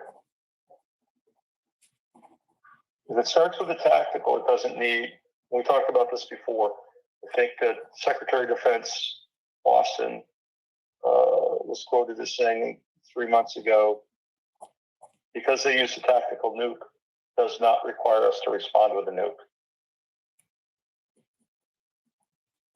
And I had to think about it for a minute, and then some of the military guys at some of the other shops started sitting down and bringing their pieces in. And again, if it's tactical, where'd it go? Who did it affect? What did they accomplish? And what was their position right after it? You know, when I think about this stuff, some of the questions that come to head are like, how many countries do you need for a World War III to have like enough? You know, it's like a voting thing with, you know, the politicians, like how many seats have to be filled for a vote to occur? And then another question, like what level of firepower is needed to classify an actual World War III scenario? You know, is it nuclear? Is it something less than nuclear? Like where's the line on that? And how many superpowers are needed for World War III? Because, you know, if you have a bunch of little countries having a dance, you know, we don't really think of that as a World War III. You know, you got to have like at least two superpowers going out. You got to have a China, a Russia, you know, America, certainly not a Canada. Just saying. You know, another one, does the UN get to play referee? I mean, there's all these difficult questions. Well, you know, it's interesting because and some of them are not offline, but, you know, we talked about this stuff maybe 6 weeks ago, and the question was, who are the new players? Well, maybe it's going to be Japan. Maybe it's going to be India. You know, and just we start talking about how grand it can get, or inclusive, exclusive. You know, where's England in all this? You know, where's France? Where's Germany? Just because you have the most doesn't mean they work. Yeah. You know, and that's something that we haven't talked about. Russia claims to have the most in the world, right? We just found out how many of their weapons don't work. Yeah. Does British get involved with the Irish, and they cooperate with each other? Does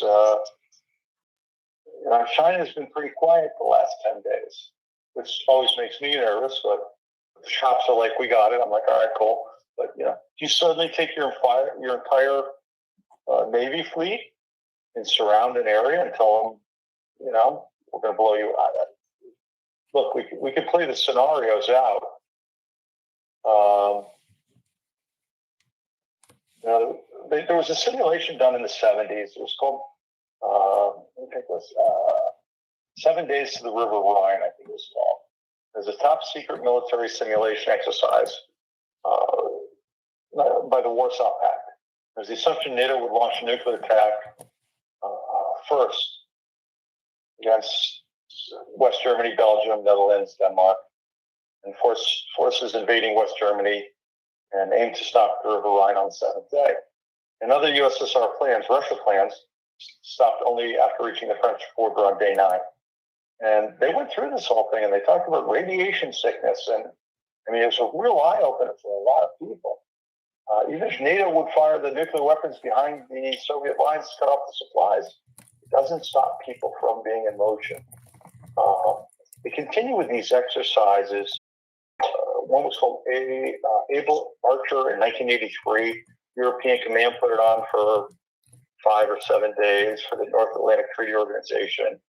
And they're still doing this stuff. They're still out there. They created the Strategic Defense Initiative. Look, you can go round and around with this stuff. Say, okay, who are the 3 nuclear powers? France, United Kingdom, and U.S. Maybe. Is it Belgium, Germany, Italy, Netherlands? Okay. The idea is for them to. The posturing is getting a little more serious. Lazarov at the UN walking out of the Security Council meeting, and Putin basically saying, "Hey, we're not bluffing anymore." It's interesting. I also think that our group recognizes social media, mainstream media should not be covering military celebrations of any type, any place in the world. It sends the wrong picture, sends the wrong information, whether it's Russia, China, Ukraine celebrations, it's just not appropriate. With 55,000 human beings lost in this Russian-Ukraine war in the first almost 7 months, could there have been a better way? Not to mention the people displaced. Yeah. Not to mention the refugees, the children, the families on both sides of that. Could there be? And I don't want to sound soft, but what we do is we spend time looking at the ripple effect and what else could have been done. And these days and times, it's not like you go down the street and you give somebody a black eye and you shake hands and go have coffee together the next day. This is not this. Not to mention joint projects. One we haven't talked about, the International Space Station. We're trying to keep that going. That's a project for the world. How do we keep the politics out of that? You're doing okay so far, but it's kind of where we go. It's trying to avoid the apocalyptic war that goes back to the Cold War arms race in the 50s. Korean War, we can go back. How far do you want to go back? Want to go back to the Roman Empire? We could probably get back far as well, but I guess kind of where we're going with it is, I think one of the things maybe because it's business, but one of the things that I really wonder about is for all the things that we're spending overseas in support of democracy and doing the right moral and ethical thing, how much money that we have spent over there supporting this could have been spent on Americans, right, and our needs, right? Yeah. When I say our needs, I do mean our needs. Whether, again, just shutting off the federal taxes on Social Security recipients. What is that? I don't know what that takes. It's got to take a lot less than trying to fund, if it's 70 million people, and I don't know what the tax should be. That's on your side, Walter, but we take that money and it's put back into the pockets of those collecting. Why did they want to do that? We want to do that because that gives them a better quality of life dealing with their disability, a better quality of life that allows them not to work another 10 years until they're in their 80s or waiting to die. It gives them the opportunity to not have to decide, as we're going to have to this fall, between heating oil and food. It should be a simple fix. It should be something that should be seriously considered. Because as we hear about all these factors coming into play, as we hear about all these things coming into play, okay, weather. Well, maybe it's not a big deal, but maybe the emergency people come down your street, tell you need to evacuate right now because we're not coming to get you.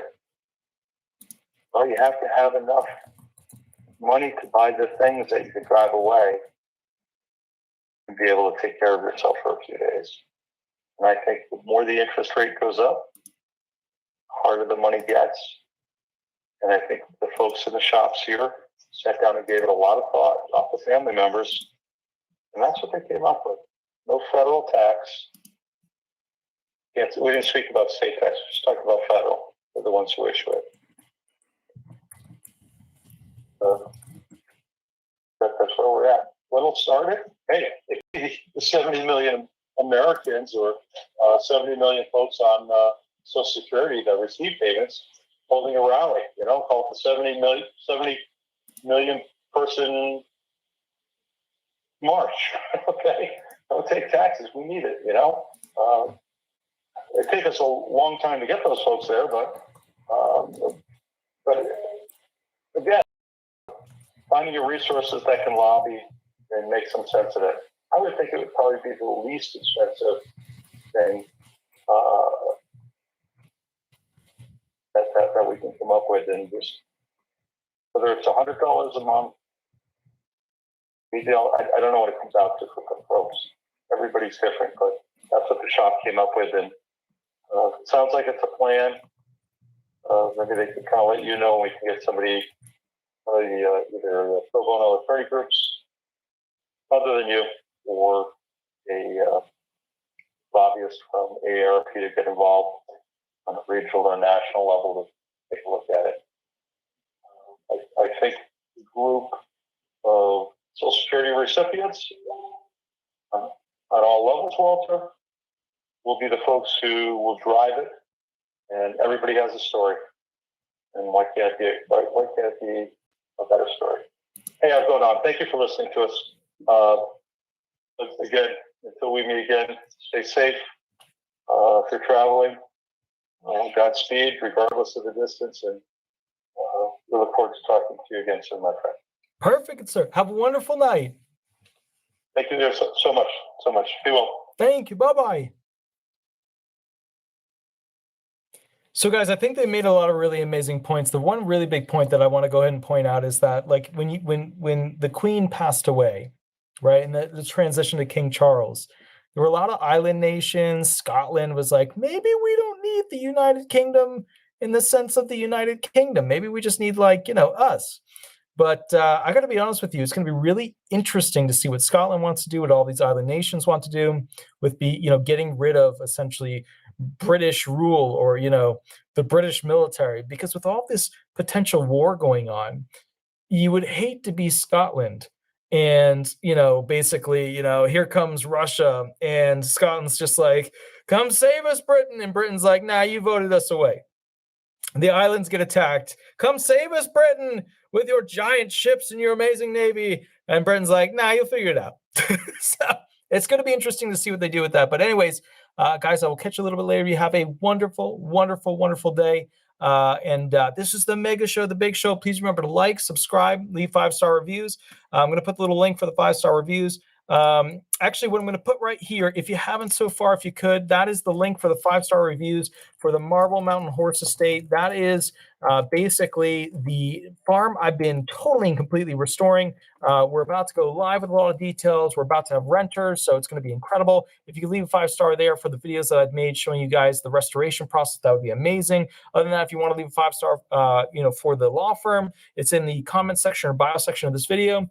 Every Thursday, live, 8 to 10 p.m. We answer questions. We have an intro. It's a big video. I super get tired through it. This video is super longer than 2 hours, though, which is amazing. We went extra hard, extra long, full tilt today.